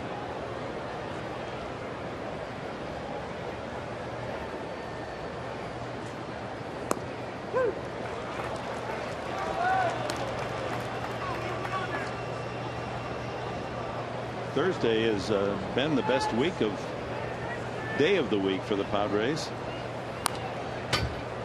6-5 on Thursday, the only winning day of the week on the season. And as we said earlier, they've been terrific on the last game of a road trip on a travel day, or even on a last home game on the way to travel. They'd won 9 in a row till Miami on Sunday. And Venable goes down for the 7th Cueto strikeout. And the answer to our AT&T trivia question today, the subject was the Nasty Boys. How many of those 3 relief pitchers could you name from that 90 staff? And here they are: Norm Charlton, Rob Dibble, Randy Myers. Oh, that was quite a trifecta. My goodness. You get the ball to those guys back in the day, wire to wire, in 1990 for the World Championship. Myers had 31 saves. Charlton was 12-9 with a 2.74 ERA. Rob Dibble was 8-3 with 11 saves. Ground ball up the middle, and Headley has another base hit. Singled in 2 runs the last time.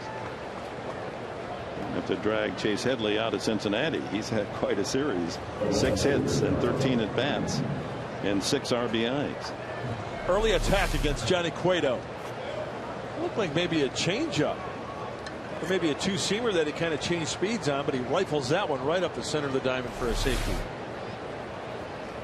Carlos Quinton has popped up and walked the last time. And this ballpark dimensions certainly within the strength of this man, whose outstanding catch last of the 4th against the wall and left saved a big inning for the Reds.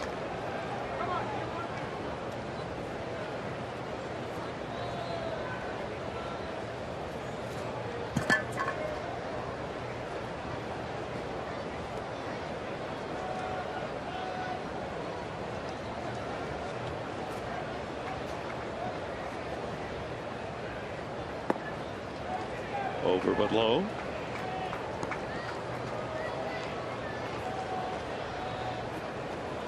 Two balls, no strikes on the Padres cleanup hitter, with Yonder Alonso on deck. 2 outs here in the 5th.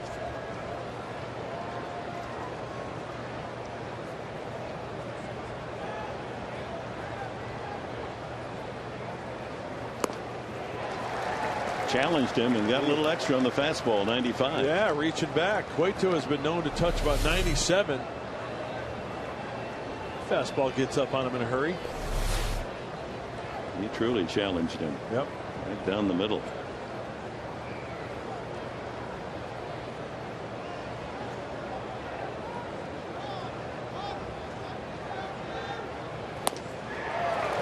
Said, I'll try it again. This one More on the outside edge, 2-2.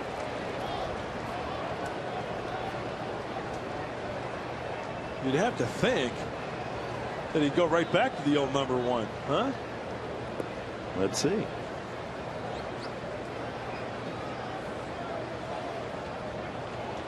Yep. Struck him out. 3 fastballs, 8 strikeouts in the game in 5 innings for Johnny Cueto. Halfway mark, 8-4 Cincinnati.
Presents Padres Baseball, brought to you by Sequan Casino.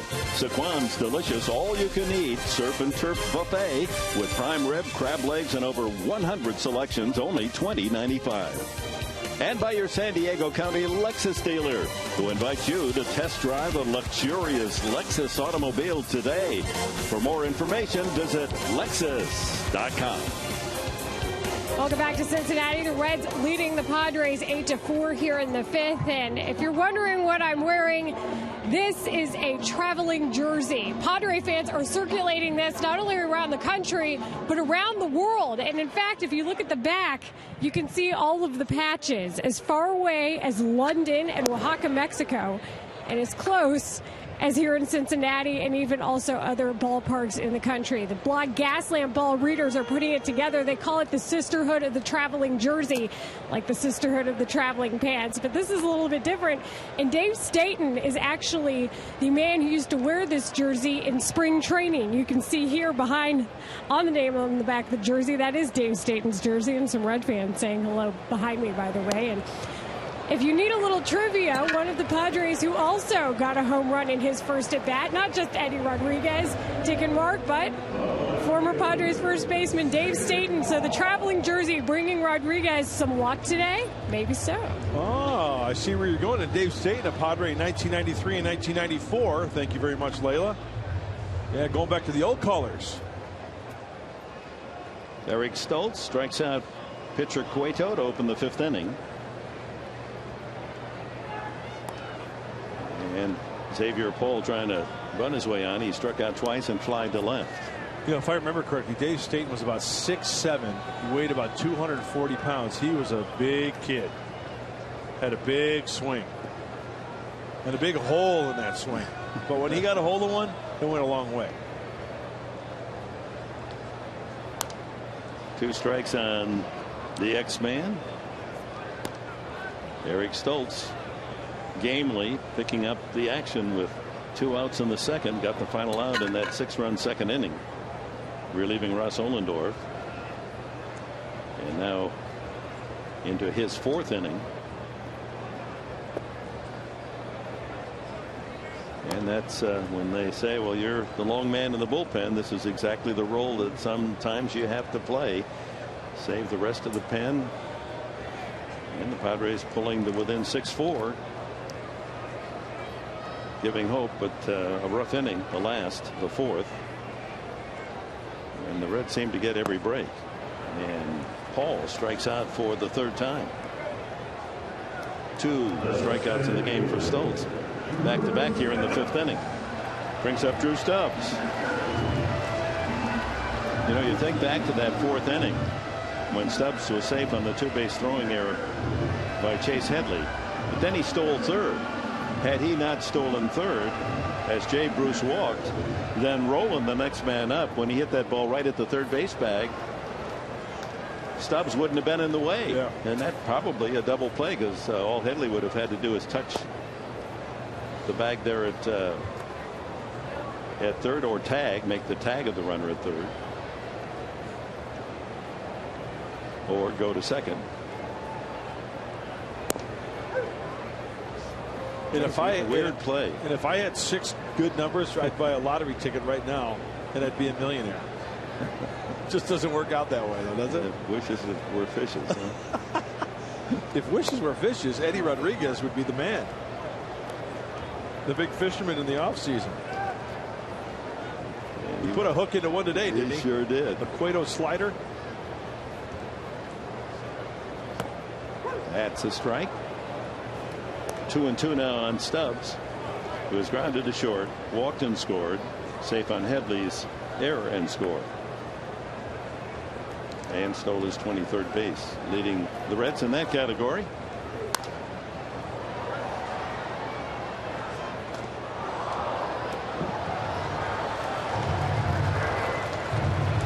Hey, Padre fans, you hit the road, take Fox Sports San Diego with you. The coverage of the Padres with you this season is awesome. If you subscribe to MLB.tv today to see every Padres out-of-market game live online on your favorite HD devices. HD quality, that's a quality pitch. Visit Padres.com, MLB.tv. Baseball everywhere, Dick. And that's a quality inning. Eric Stoltz strikes out the side.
Highlight of the game back in the 3rd inning. The Padres had scored 3, had 2 on.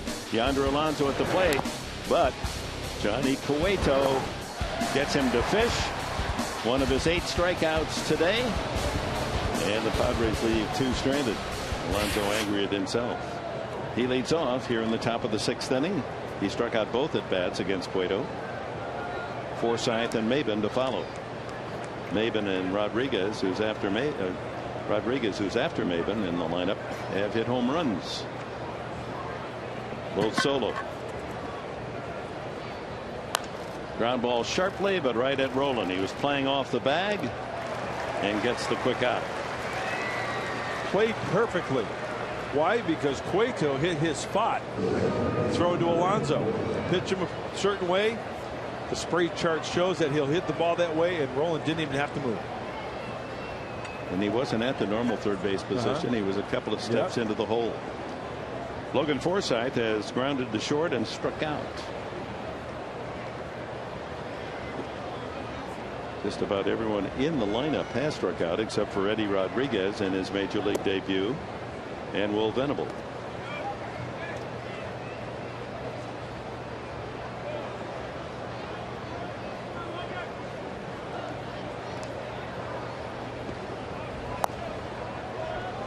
Two balls, no strikes to Forsythe.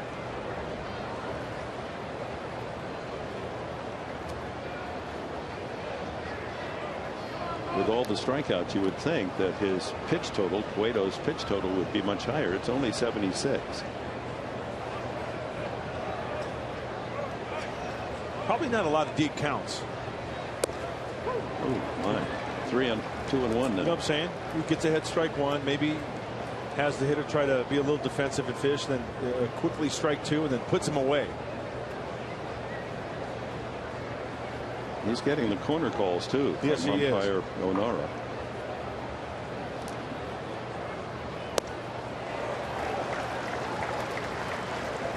You know, he's not the biggest pitcher in the league. He's only 5'10", 214 pounds. Built a lot like junior version of Eddie Volquez. Yeah. Full count.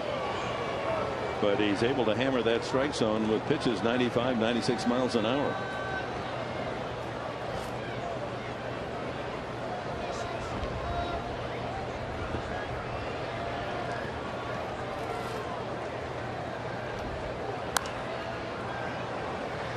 Souvenir down the right field side. See, a lot of the fans have left the box seats and they've ducked underneath the overhang to get out of the sun. It's packed back into the what you would call the reserve area. You can't quite see it from that angle, but they're tucked back in the shadows. Got to stay hydrated on a day like today. Drive into left center field. That's going to fall for a hit. Trying to cut it off is Stubbs on his way. No, he puts on the brakes. Forsythe thought about trying to gamble, but puts on the brakes with a lone single. Well, tomorrow on Fox Sports San Diego, catch a new episode of Padres POV. Kerry Chow, the host. You get to know the Padres players both on and off the field all the more personally. Padres POV tomorrow 5:30 Fox Sports San Diego, presented by Sequan Casino. And then at 6 o'clock Padres Live. First game with the Mets for the weekend. Clayton Richard goes for his 8th win of the year against knuckleballer R.A. Dickey, having a sensational season. 14-2. Maven homered the last time up. A 423-foot blast.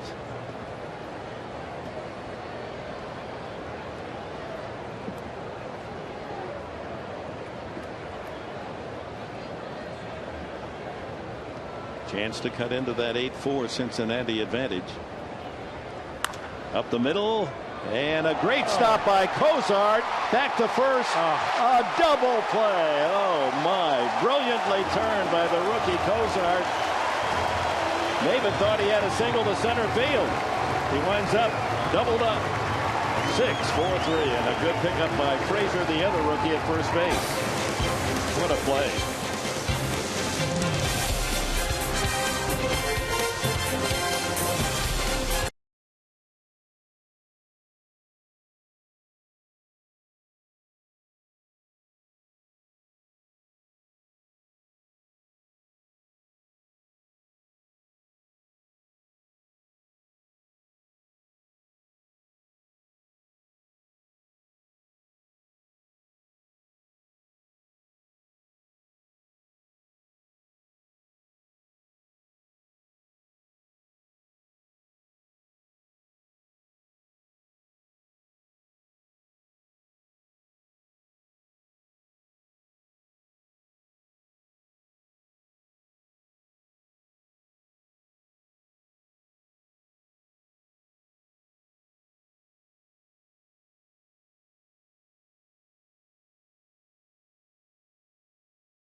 of the overhang have enjoyed the action, and what a double play turn by the Reds when you consider the fact the middleman Cairo isn't a second baseman, fields it barehanded after Cozart makes the great play, and then the good scoop by Frazier at the other end. All three members on that double play making an outstanding effort.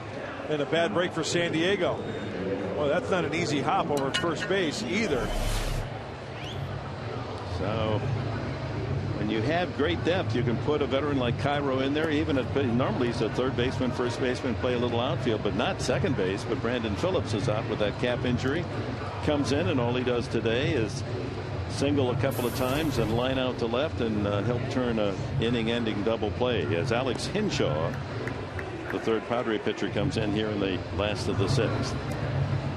So Bud Black trying to spread it out as far as the bullpen is concerned. Eric Stoltz did a fine job. He did. 3 1/3 innings, 2 runs, 1 earned, 3 hits. He walked 1 and struck out 3.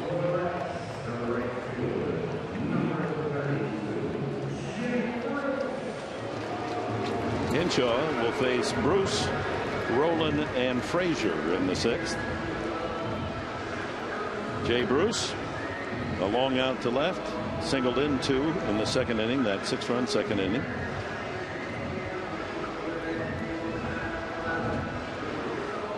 And he walked the last time and scored.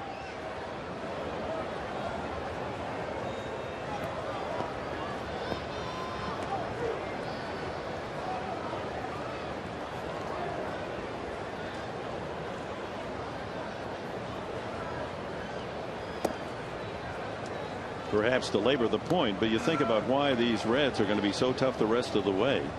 They have a 3-game lead. They're winning games without their best player, Joey Votto, on the injured list. They've won without Brandon Phillips, their second baseman, who's perhaps their second best player. Ground ball sharply, and Forsythe on the outfield grass able to throw out Bruce. Today, their hottest hitter, Ryan Ludwig, not in the lineup. They ever pat somebody in like a Miguel Cairo, and he comes through. Sure. And that's what winning teams do. Absolutely. Veteran presence, not only, as their bench players, they know their role, like a Mark Kotsay, and Dusty Baker can put him in. Veteran experience. Now you had Jonathan Broxton, the bolster of the bullpen, the back end of the bullpen. And Dusty Baker was quoted today before the ballgame saying that he's probably going to close today if it gets to a closing situation, because then Chapman would be used 3 days in a row. And they want to keep him fresh for the Pittsburgh series. Todd Frazier will follow Scott Rowland. Rowland infield hit and scored in the 2nd. Has walked, and then his other infield hit was off the bag at 3rd in the 4th inning and led to a couple of runs.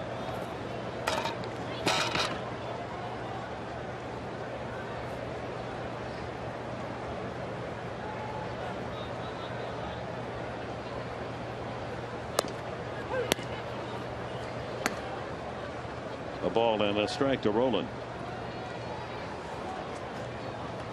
Well, Alex Hinshaw needs some quick innings.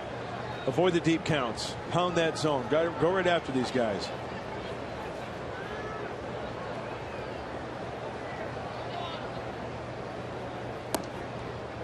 Shown that he's a strikeout pitcher. 32 strikeouts for Hinshaw in just 24 innings. As a win and a loss.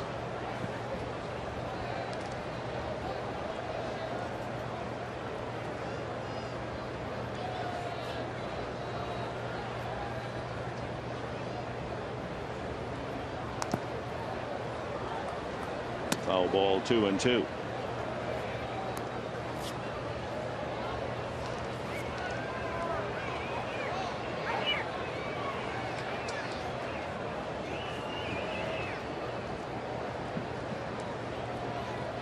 The Reds announcer, Marty Brenneman, who's not working this 3 series, saving himself for the weekend, the big Pittsburgh series.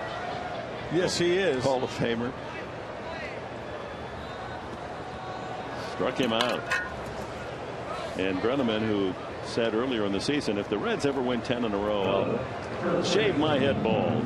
And of course, Marty's always had the wonderful coif. He keeps every hair in place, and blessed with beautiful hair, now gray. It's receding a bit. And so he's going to have to pay off on Friday, and it's going to happen after the game Friday before the fireworks. They're going to parade him out to the center of the diamond and shave him bald so it can look like his idol Mark Grant. And that's a front page story at Cincinnati. Absolutely. I mean, that's how big he is. Front page of the Enquirer this morning. And you know what I think is going to happen? Marty's going to shave his head, and he's going to find out that it's awesome, and he's going to cross over to the other side, and he's going to keep it short. That's what I'm betting on. I can't wait to see him next time around. Frazier, a home run, 2-run homer, 408 feet to left. A walk and a fielder's choice.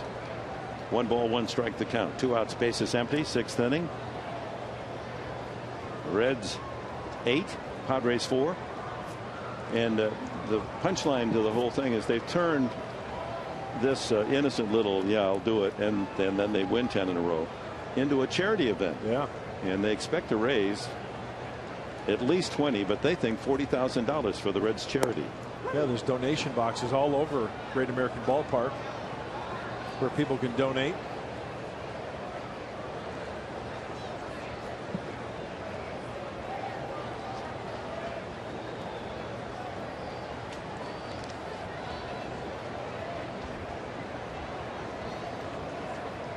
One ball and 2 strikes.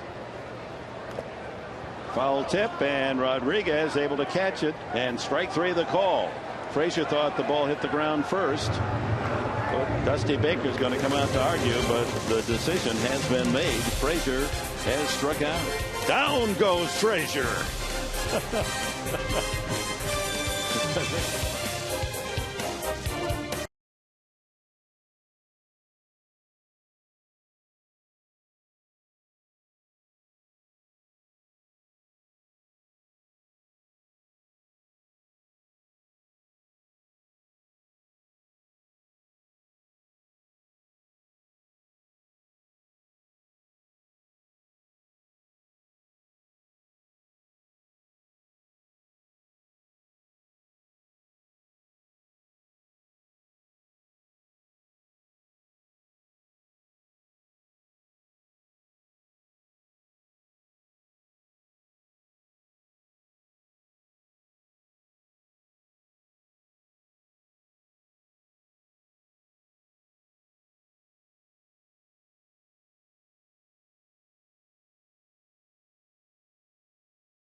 What a day for the rookie, Eddie Rodriguez, starting behind the plate, giving John Baker a rest up because of the injury to Yasmani Grandal. Would go deep.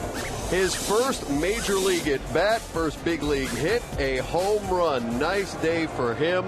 Trevor Hoffman and I will talk about his swing and what he brings to the table behind the plate when we see in the post-game show. Also, got the Olympics underway, so we asked some of the Padres players which event would they like to participate in if they were in the Olympics. You will find out their answers coming up in a few moments after the last pitch, and you're going to hear from the manager, Buddy Black. We'll see you in the post-game show, guys. All right, Michael, and here is Eddie Rodriguez. I wanted to ask Mike Pomerantz, what would he like to be? Yeah, that's a good tease. He'll tell us in the postgame show. You want to tell in the postgame show? Stay tuned. I like the way you leave it hanging, for sure. All right. And Hoffman, too. Trevor's already given his up in the pregame, for sure. I'll tell you this, though. Mine will involve a Speedo. I was just going to guess that. Rodriguez with that dramatic home run in his first major league at bat. That led off the 3rd inning, and the Padres went on to score 3 to cut the 6-0 Cincinnati lead in half, and they got another Maven's home run in the 4th to make it 6-4. But the Reds got 2, 1 unearned in the 4th. That's where we stand. You look down at umpire Brian O'Neill, and you talk about soaked with perspiration. I mean, his shirt looks like his pants. I bet his socks are full of perspiration.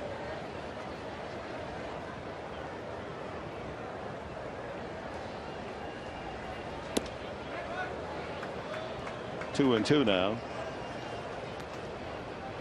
Yeah. Look at this. Yeah. You see a different shade of blue there. It's kind of tough to tell with that Columbia blue, but yeah, he's earned his pay today. Yeah. 2 balls, 2 strikes to Eddie Rodriguez. And down he goes. He's got company. Cueto has struck out 9 today. Well, folks, this Sunday, August 5th, right around the corner, join the Padres for U.S. Coast Guard Appreciation Day. Postcard or Coast Guard? Coast Guard. Coast Guard. By USAA. Come early for a special pregame ceremony before the Padres take on the Mets at 1:05. Following the game, the kids 14 and younger are invited down to play catch on the field.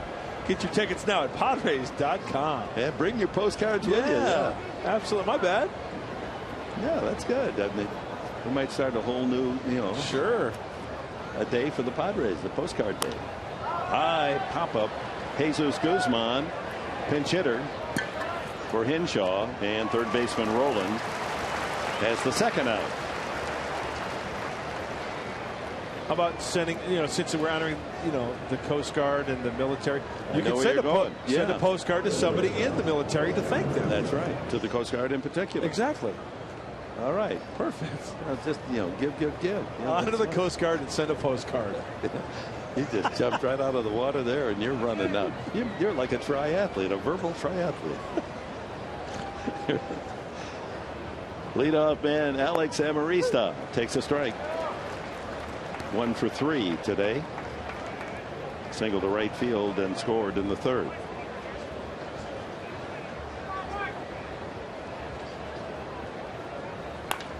Line drive caught by, goodness gracious, Miguel Cairo. What are you doing out there?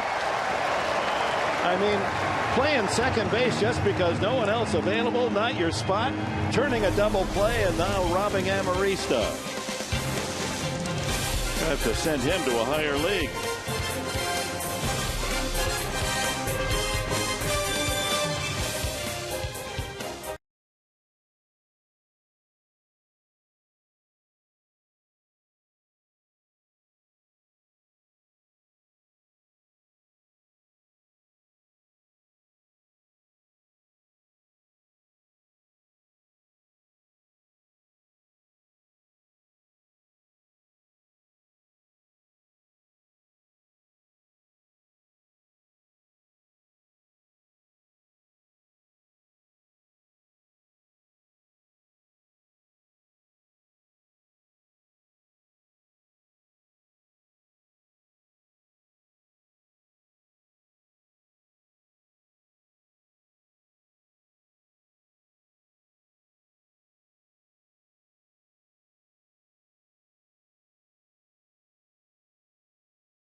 Presents Padres Baseball, brought to you by Petco, where the healthy pets go. And welcome back to Comedy Central here on Fox Sports San Diego. Dick Enberg with Ron Burgundy. We go to the last of the 7th inning, and the new pitcher is Brad Brock. I'm Ron Burgundy. We've got to share what happened there. Well, our lovely stage manager, Audrey, she hand wrote the card for the promo, and she handed it to me last half inning. Yeah. And she said, "Hey, Mud, read this. Make sure it's okay. You're cool with that." I said, "Hey, I read it over. That's fine. Good to go. Thank you very much. You're a sweetheart." So I get the card, and in time for a promo to come back, and all of a sudden I start reading it. And you read it the way she wrote it. It says U.S. Coast Guard. and I read it. Awesome. My bad. Because I read it. Hey. I proofread it. I got it wrong. Will Ferrell made millions. Oh, gosh. I'm just glad she didn't write something else out. Oh, yeah. I've been looking for a job tomorrow. Yeah, you and Will Ferrell might become a team.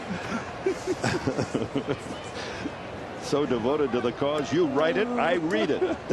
So Sunday is Coast Guard and Postcard Day. It's now official. Oh my. Brad Brock facing Zach Cozart, 2 for 3, and sends one high and deep. Right center.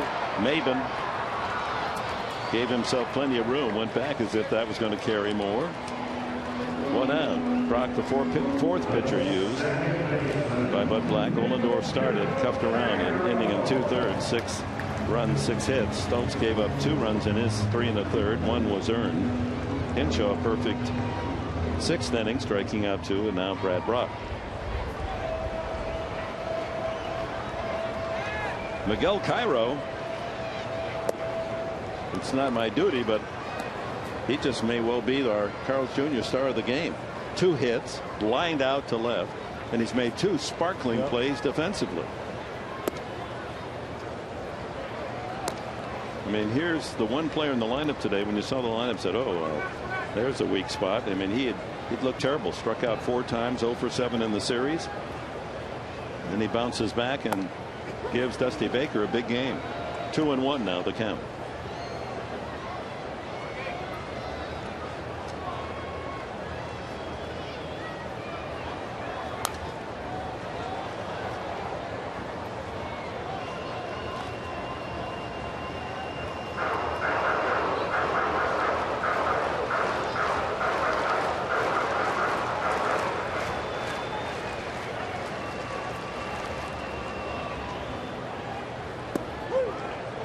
Cairo standing like a sphinx takes strike 3.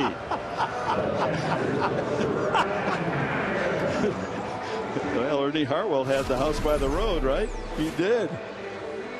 Uh-oh, look who's lurking tomorrow night at Petco. R.A. Dickey. He'll have that flutter ball a dancing as he goes for his 15th win of the year. Clayton Richard will counter for the Padres. He seeks a team high 8th win. 2 outs here in the red 7th inning. Ryan Hannigan, RBI double off the right field wall in the 2nd when they scored 6. He later scored himself. Line to right and a hard ground ball to 2nd. So all 3 of his at bats have gone the opposite field. All hit hard. This one up the middle by the dive of Amarista. So Hannigan, a 2-hit game, and that'll bring up Cueto.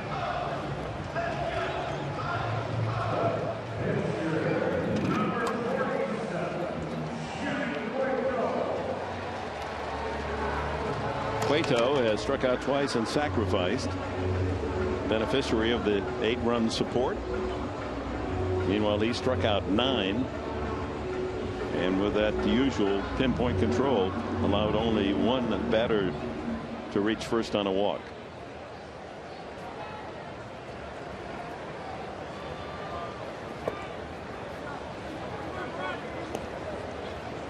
Well, this will be good for Brad Brock if he can get Cueto here, get back in the dugout.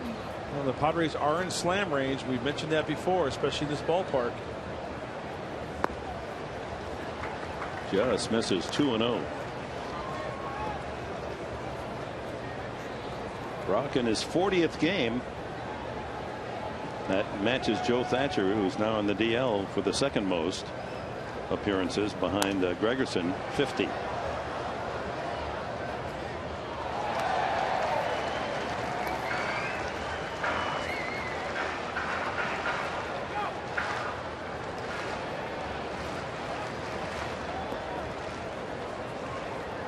So this rookie right-hander has established himself as a solid member of the bullpen. He we sure look has. forward. Going down to Tucson, working on the command of the fastball. We talked about that before too, Dick. Oh, Cueto finds that gap up the middle, and Forsythe can't throw him out. Great try. So Cueto has a hit. It's like a alley right up the middle today. We've had 4 or 5 hits, and we saw that in the earlier games as well. That ball, once you get it by the pitcher, it's hard to field. I didn't even think that Logan Forsythe was going to get to this baseball, and then I didn't even think he was going to make an attempt. But what a great play all the way around. And Cueto hustling has his 5th hit of the season. Boy, he pulls up very quickly, huh? Put on the brakes. 11 hits now for the Cincinnati Reds.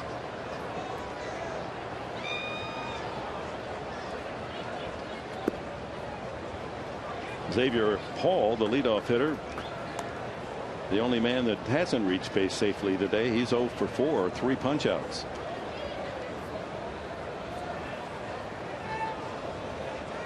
Stubbs on deck, no hits, but he's been safe on a walk and an error and has scored twice. And then the rest of the lineup all with at least 1 hit, with Roland, Cozart, Cairo, and Hannigan all with a pair. Meanwhile, the Padres with 7 hits. Chase Headley, the only San Diego player with more than 1. Chase with a 2 for 3 day and a couple of RBIs.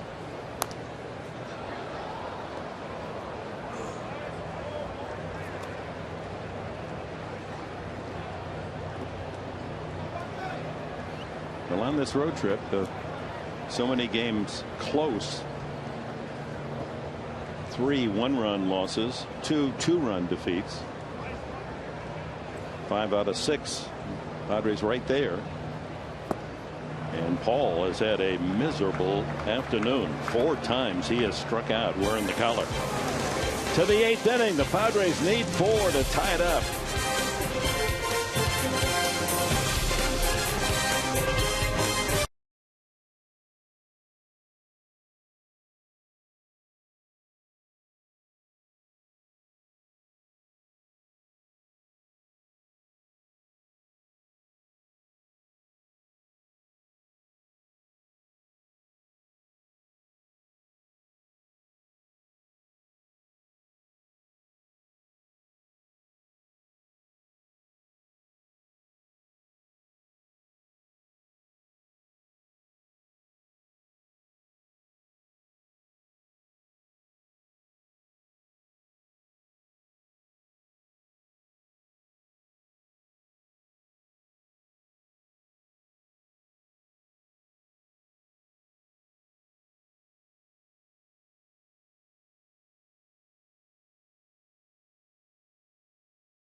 Go to the top of the 8th. Hey, San Diego Padre fans, games are more fun with a group. You know that.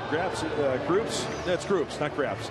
Groups as small as 20 people can enjoy big savings, special seating, a scoreboard welcome, and much, much more. Petco Park offers several exclusive group facilities to fit your group needs. Reserve your group tickets or private suite today by calling 619-795-5555. Darn it, doesn't everybody know that if it's on the teleprompter, Grant will read it? Was that seating or seating? Seating. Oh, seating. S-E-A-T-I-N-G. All right. And suite was what? How'd you spell that? S-U-I-T-E.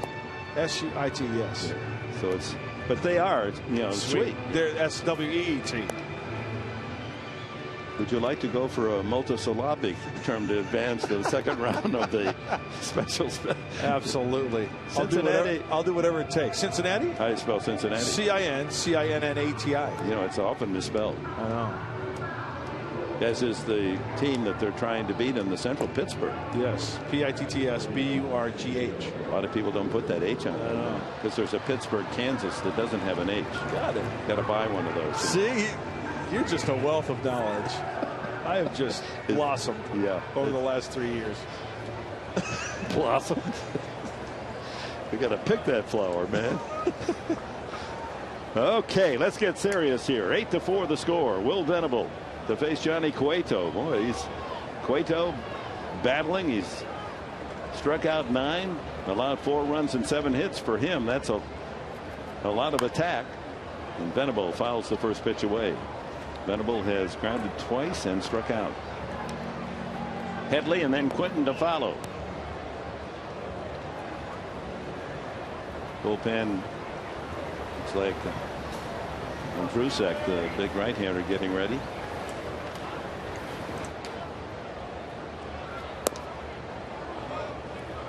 .93 yet on the fastball from the right-hander Cueto.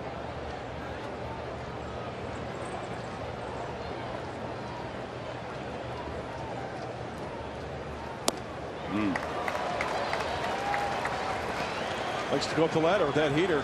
Well, he's challenged Padre hitters when he has behind all day. He said, here's the fastball, try to hit him. And the one that really sticks out, Dick, is that at bat to Carlos Quentin earlier in the game. Remember that? He just reared back 3 fastballs. That was the end of the 5th inning. From a 2-0 count. Yeah. 95 on that fastball. The one to Quentin to strike him out that at bat. The attendance today, a day turnout of 22,396.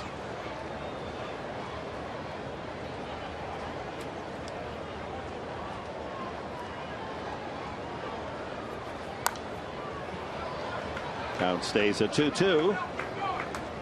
Cueto now with 97 pitches, but in this weather that's more like 127 pitches. No kidding. Well, I'd have to say that he's kind of used to it now. You know, your body gets programmed. And well, he's raised in the Dominican Republic where a lot of heat and humidity.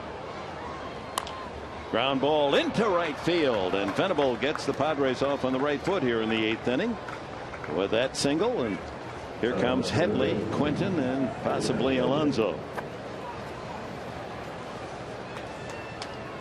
Headley, after striking out in the first inning, singled off the glove of Cozart for a 2-run single in that 3-run third, and he singled up the middle in the 5th inning.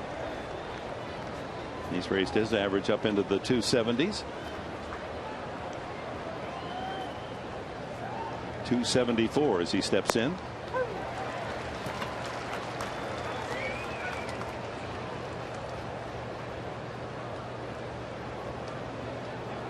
Carlos Quinton on deck, hoping there's a couple of men aboard when he steps up.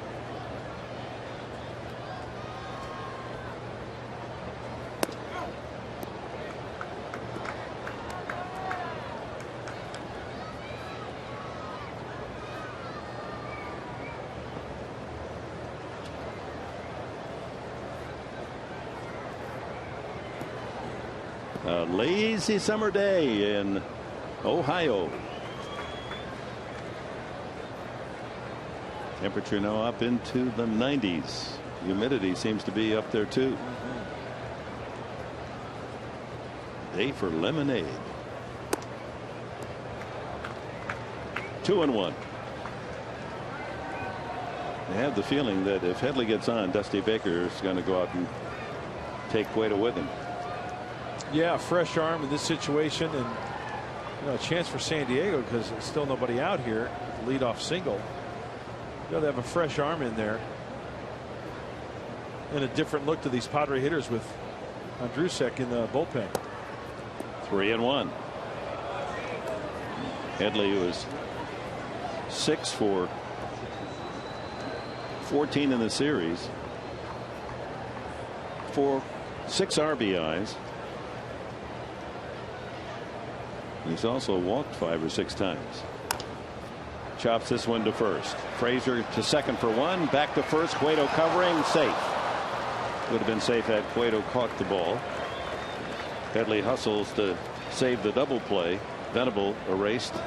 3-6. On the front end, you can see Frazier positions himself and throws a perfect strike to second base with the runner going there. I mean, to create a throwing lane quickly, that's tough to do. Cueto doing his job. It was just a bad throw over to first base. Here comes Dusty. Looks like Cueto's kind of laboring a little bit out there, Dick. Well, the combination, 103 pitches, the heat, humidity. He had to hustle over there to cover first base. He beat out an infield hit in the last inning. So, as the trainer Paul Lessard is out there as well. This could be the effect of the weather as much as any. And look at Dusty saying, "You've done a great job," which sounds like you're going to come back to the dugout with me. And that is the case. Logan Ondrusek, a big right-hander, comes in from the bullpen, and we'll take a break. 8-4 Cincinnati.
A little bit of everything today. Some power, some terrific defense on both sides. And the Reds trying to make it 3 out of 4 in the series after the Padres won the opener 11-5. Logan Ondrusek relieving Johnny Cueto. The way he's pitching, no doubt, if this were the end of the season, the playoffs coming up, he's their leadoff pitcher in the playoffs, with Matt Latos being the number 2 man. They're good all around, aren't they? Absolutely. And Dusty Baker hands that ball over to the bullpen, who's doing well also. They lead the major leagues in victories, bullpen ERA. Just all the way around, a great bullpen for these Reds. Here's the big old Texan, Logan Ondrusek. He's 6'8", 230 pounds, from the fighting Texas town of Shiner, where you have to learn as a young kid to duck the punches. Yeah. In Shiner. Yeah, I remember Jeremy Feacock, former Padre pitcher, was from Shiner, Texas. 1 out, 1 on. Quinton takes it low, 1-1. Carlos has popped up, walked, and struck out.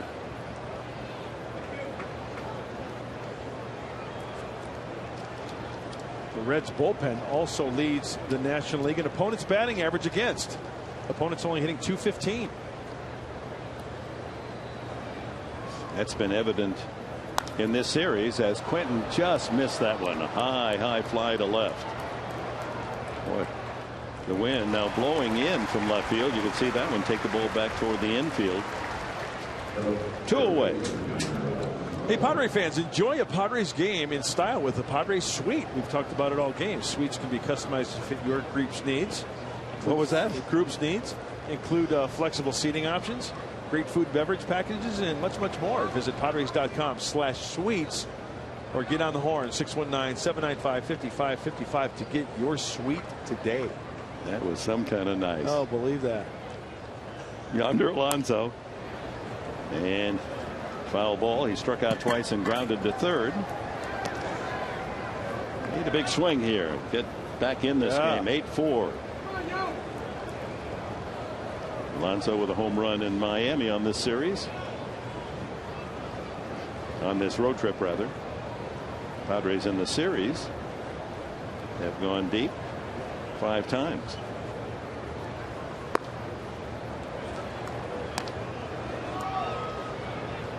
But the Cincinnati Reds have homered 8 times in the 4 games and 15 times in the 8 games counting the 4 played at Petco.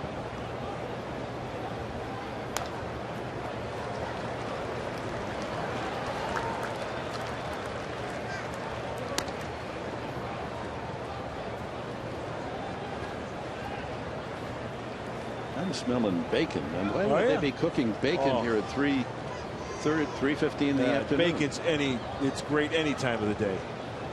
I don't know. Bacon smell at 3:50. Bacon? Is that one of your favorite old factories? High fly ball, right field. Didn't get enough. Bruce makes the catch. The Reds come up in the bottom of the 8th, still in front by 4.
Padres undoing in the 2nd inning when Todd Frazier hit his 2nd home run of the series. 408 feet, a 2-0 lead. They went on to score 6 runs. Seeing eye single by Jay Bruce knocked in 2 more.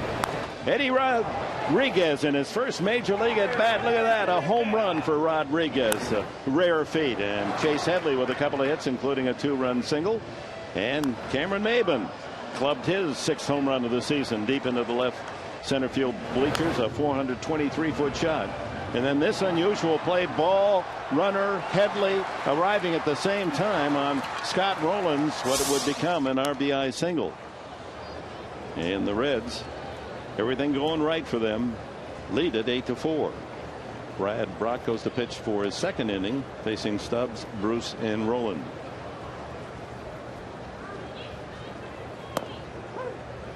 Just thinking about the wisdom of Josh Burns. And the Padres scouting department, and making that trade back in December, Latos, for the 4 players that are now all in uniform, including Boxberger, as Stubbs goes down swinging for the first time 97 times this year. And that is, they recognized what we're now seeing, the depth of this Cincinnati organization. That they have so many good players. So now what you do is you look down in the farm, say, what do they have? Their kids that may be blocked. Alonso blocked by Votto. Grandal blocked by Mesoraco. Volquez by the other pitching staff, although they felt that Latos was an improvement in the starting 5. But Volquez, you know, he's 7-7 with any run support at all. He'd be in double figures and win. So all the more credit to that big trade and how it was all orchestrated and has benefited the Reds. Latos has won 9 games, but it certainly has been big for the Padres.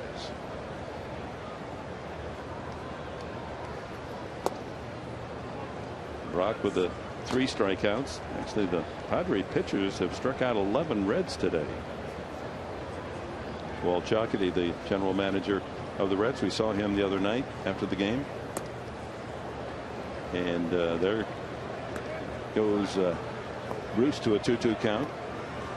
And he nodded affirmatively. I said, if you and Josh Burns were in the same room and you talked about that same trade 4-for-1, would you make it? He said, yeah. I think it's good for both sides. Reach out and just punch a single to left. The shift is on. There's nobody over there. Not that someone would have caught that. And Jay Bruce has a couple of hits.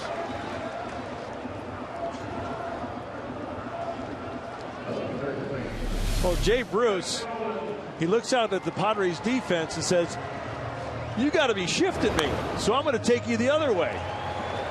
And he dumps a single into left field for a base knock. So he joins Roland, Cozart, Cairo, and Hannigan, all with 2 hits. Tough to be shifty in this game. Yeah. Roland, a couple of hits, scored a run, knocked in 1.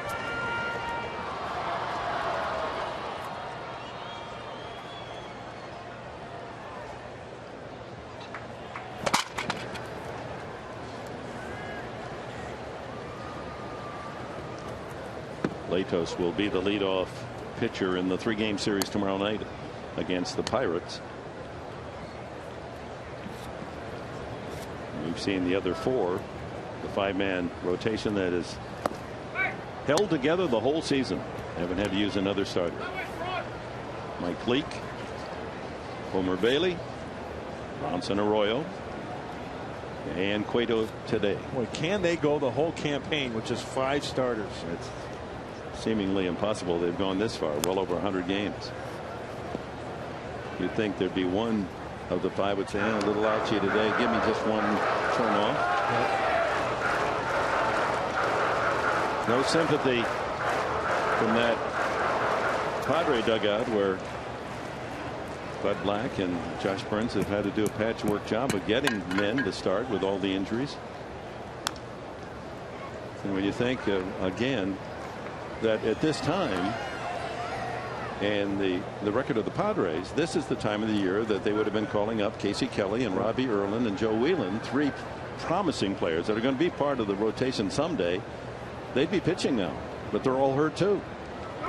Runner goes by Headley. Base hit, Roland. So all the way to third. Gambles Jay Bruce. G-A-B-M-B-O-L. Gambles Bruce.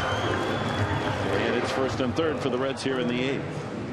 Well, once again, we've seen it quite a bit today. A grounder through a hole. I mean, Brad Brock doing his job, making a good quality pitch. And Roland is such a professional hitter ever since he's been in the big leagues. He can fight it off, go to right field. He can spin on the ball in the inside part of the plate, and he finds a hole.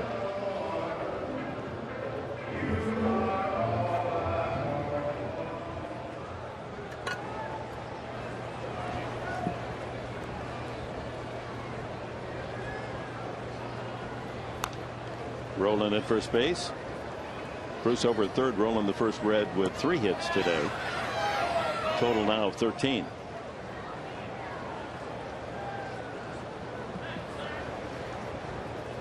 Young Frazier, the more you see him, the more you like. A home run. A walk, ground out, and a strikeout today. They're two rookies, Frazier with 13 home runs and Cozart with 11. Building the ball club with their youth. They brought them up and now they're regulars. Now Frazier and Roland sharing third base, but now with Votto out, Frazier moves over to first base and doing a solid job. Yeah, going into this year, Todd Frazier only 112 at bats at the major league level. Ground ball to Headley, backhand, second base for one. That's all they'll get as a run scores. It's 9-4.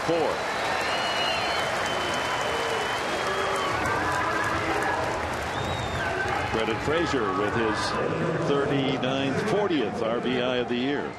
So he's got 3 runs batted in today. He and Yonder Alonso have Rookie of the Year credentials.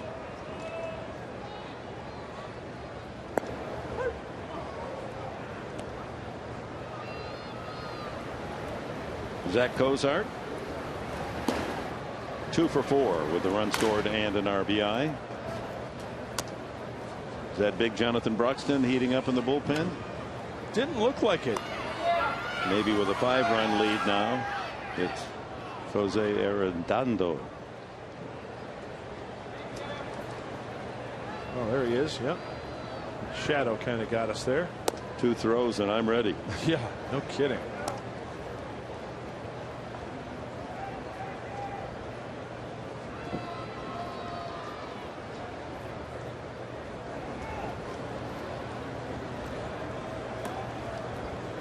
Nice stop. 27 runs scored by the Reds in the 4 games. Well, Eddie Rodriguez has had a fine day behind the plate. Also has had a fine day at the dish as well. Look at the quick reaction with the glove up, and he had to quickly turn it and go to his backhand almost to make that stop. 2-2.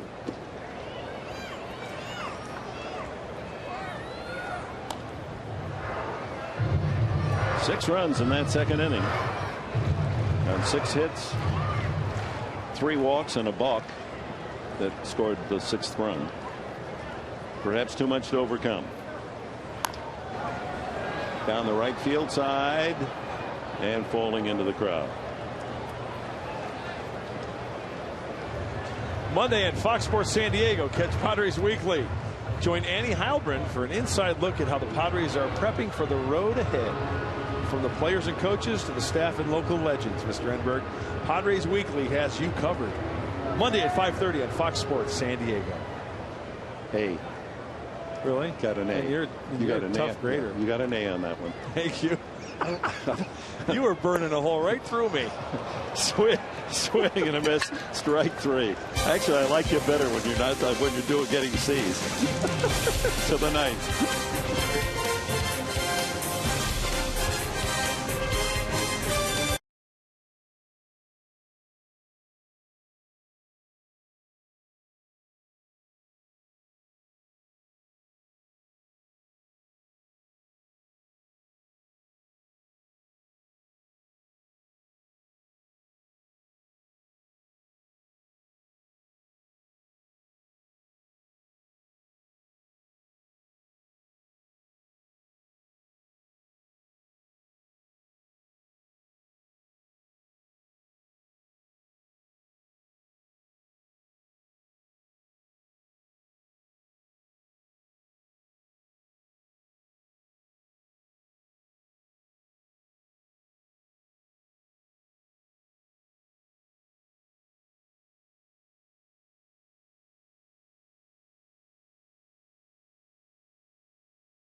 Major League at bat, Eddie Rodriguez. It's a long home run to deep left center field.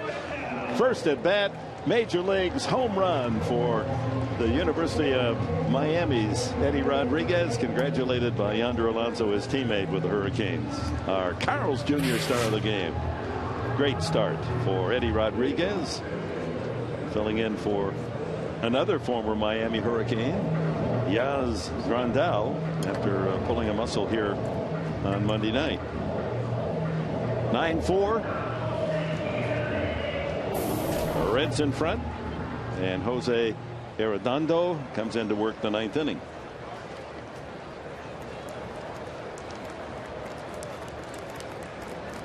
Logan Forsythe leads it off. Logan 1 for 3.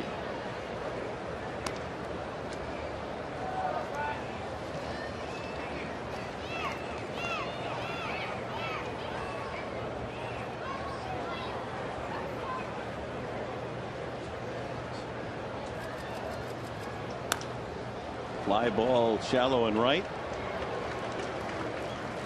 1 away. Well, Arredondo kind of on the erratic side. So this is a game where he can go out there and be a little bit more aggressive with the 9-4 lead and go right after these Padre hitters. So one of the luxuries, Dick, they stay away from Chapman and Broxton. And for that, they can stay fresh for that Pirates series coming up. Yeah, everything has worked out perfectly for Dusty Baker's team since the Padres broke their 10-game winning streak with a victory on Monday night. But now they're 13 for the last 14, and more importantly, they're on a run of 20 wins in 23 games. So they're 2 outs away from a 3.5 game lead over Pittsburgh before the start of the series. Padres coming home tonight, and it'll be great to be back at Petco tomorrow evening against the Mets. Look forward to seeing you there. Clayton Richard against knuckleballing R.A. Dickey, 14-2.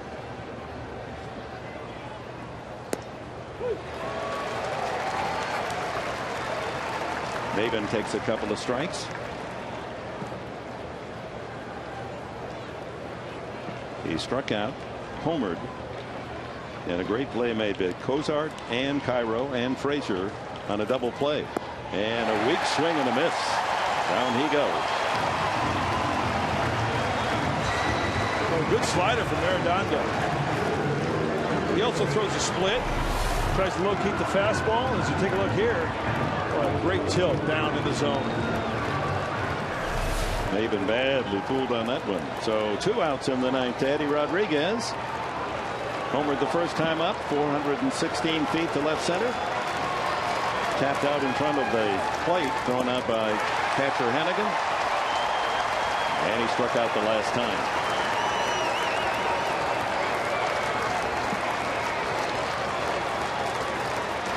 Fans on their feet.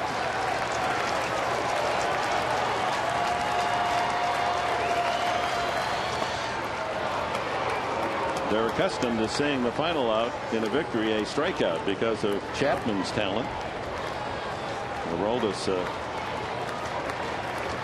he strikes out about 2 out of every 3 batters he faces, and has ended the last 2 games on strikeouts.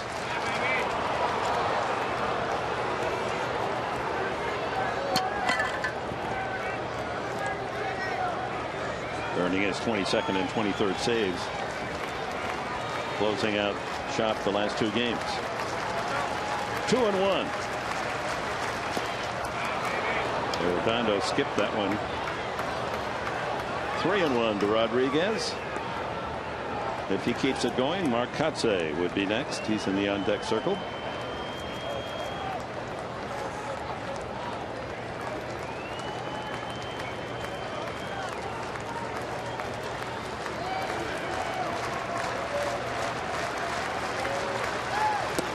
Ball 4. So a good debut for Rodriguez, a home run and a walk, keeping things alive for Kotsay.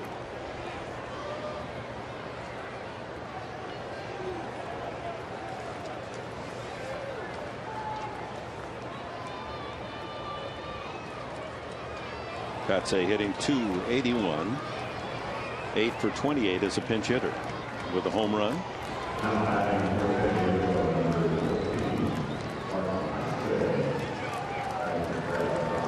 And should Katse reach safely, Amarista at the top of the order would be next. Rodriguez jogs to second. Defensive indifference. Strike one to Katse. Looks like Arredano's going to try to pitch Katse away with the way the outfield is being played. Xavier Paul over towards the left field line, shading that way, playing him to pull on the infield.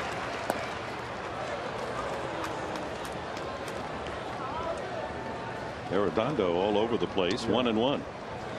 Yeah, the walks. He's got to cut down on those walks. Going into this game, 42 2/3, 25 walks. Now 26 make that.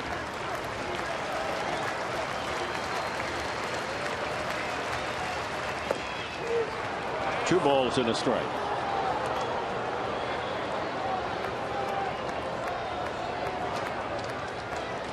And the last thing Dusty Baker wants to do is to get another reliever up in this situation. That's exactly right. He wants to get this game over and start thinking about the Buccos. And 3-1.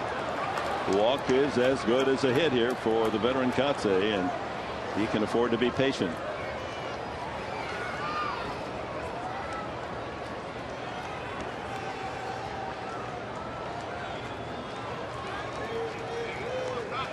$1,547 wins as a manager, Dusty Baker.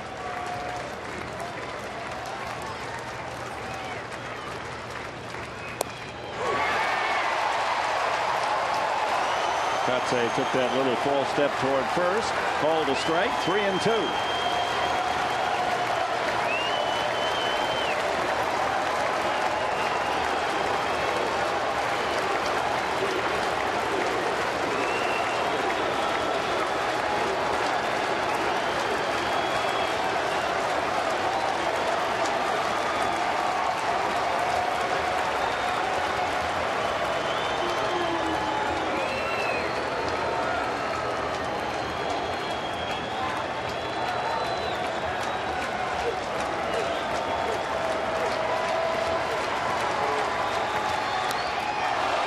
Stays alive.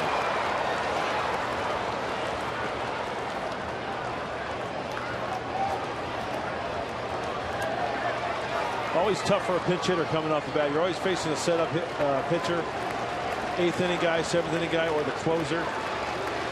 And Mark Katse is the perfect guy to come up in a situation when you've got one of those type of pitchers on that mound. In the starting lineup last night, a single in the lineup was Katse.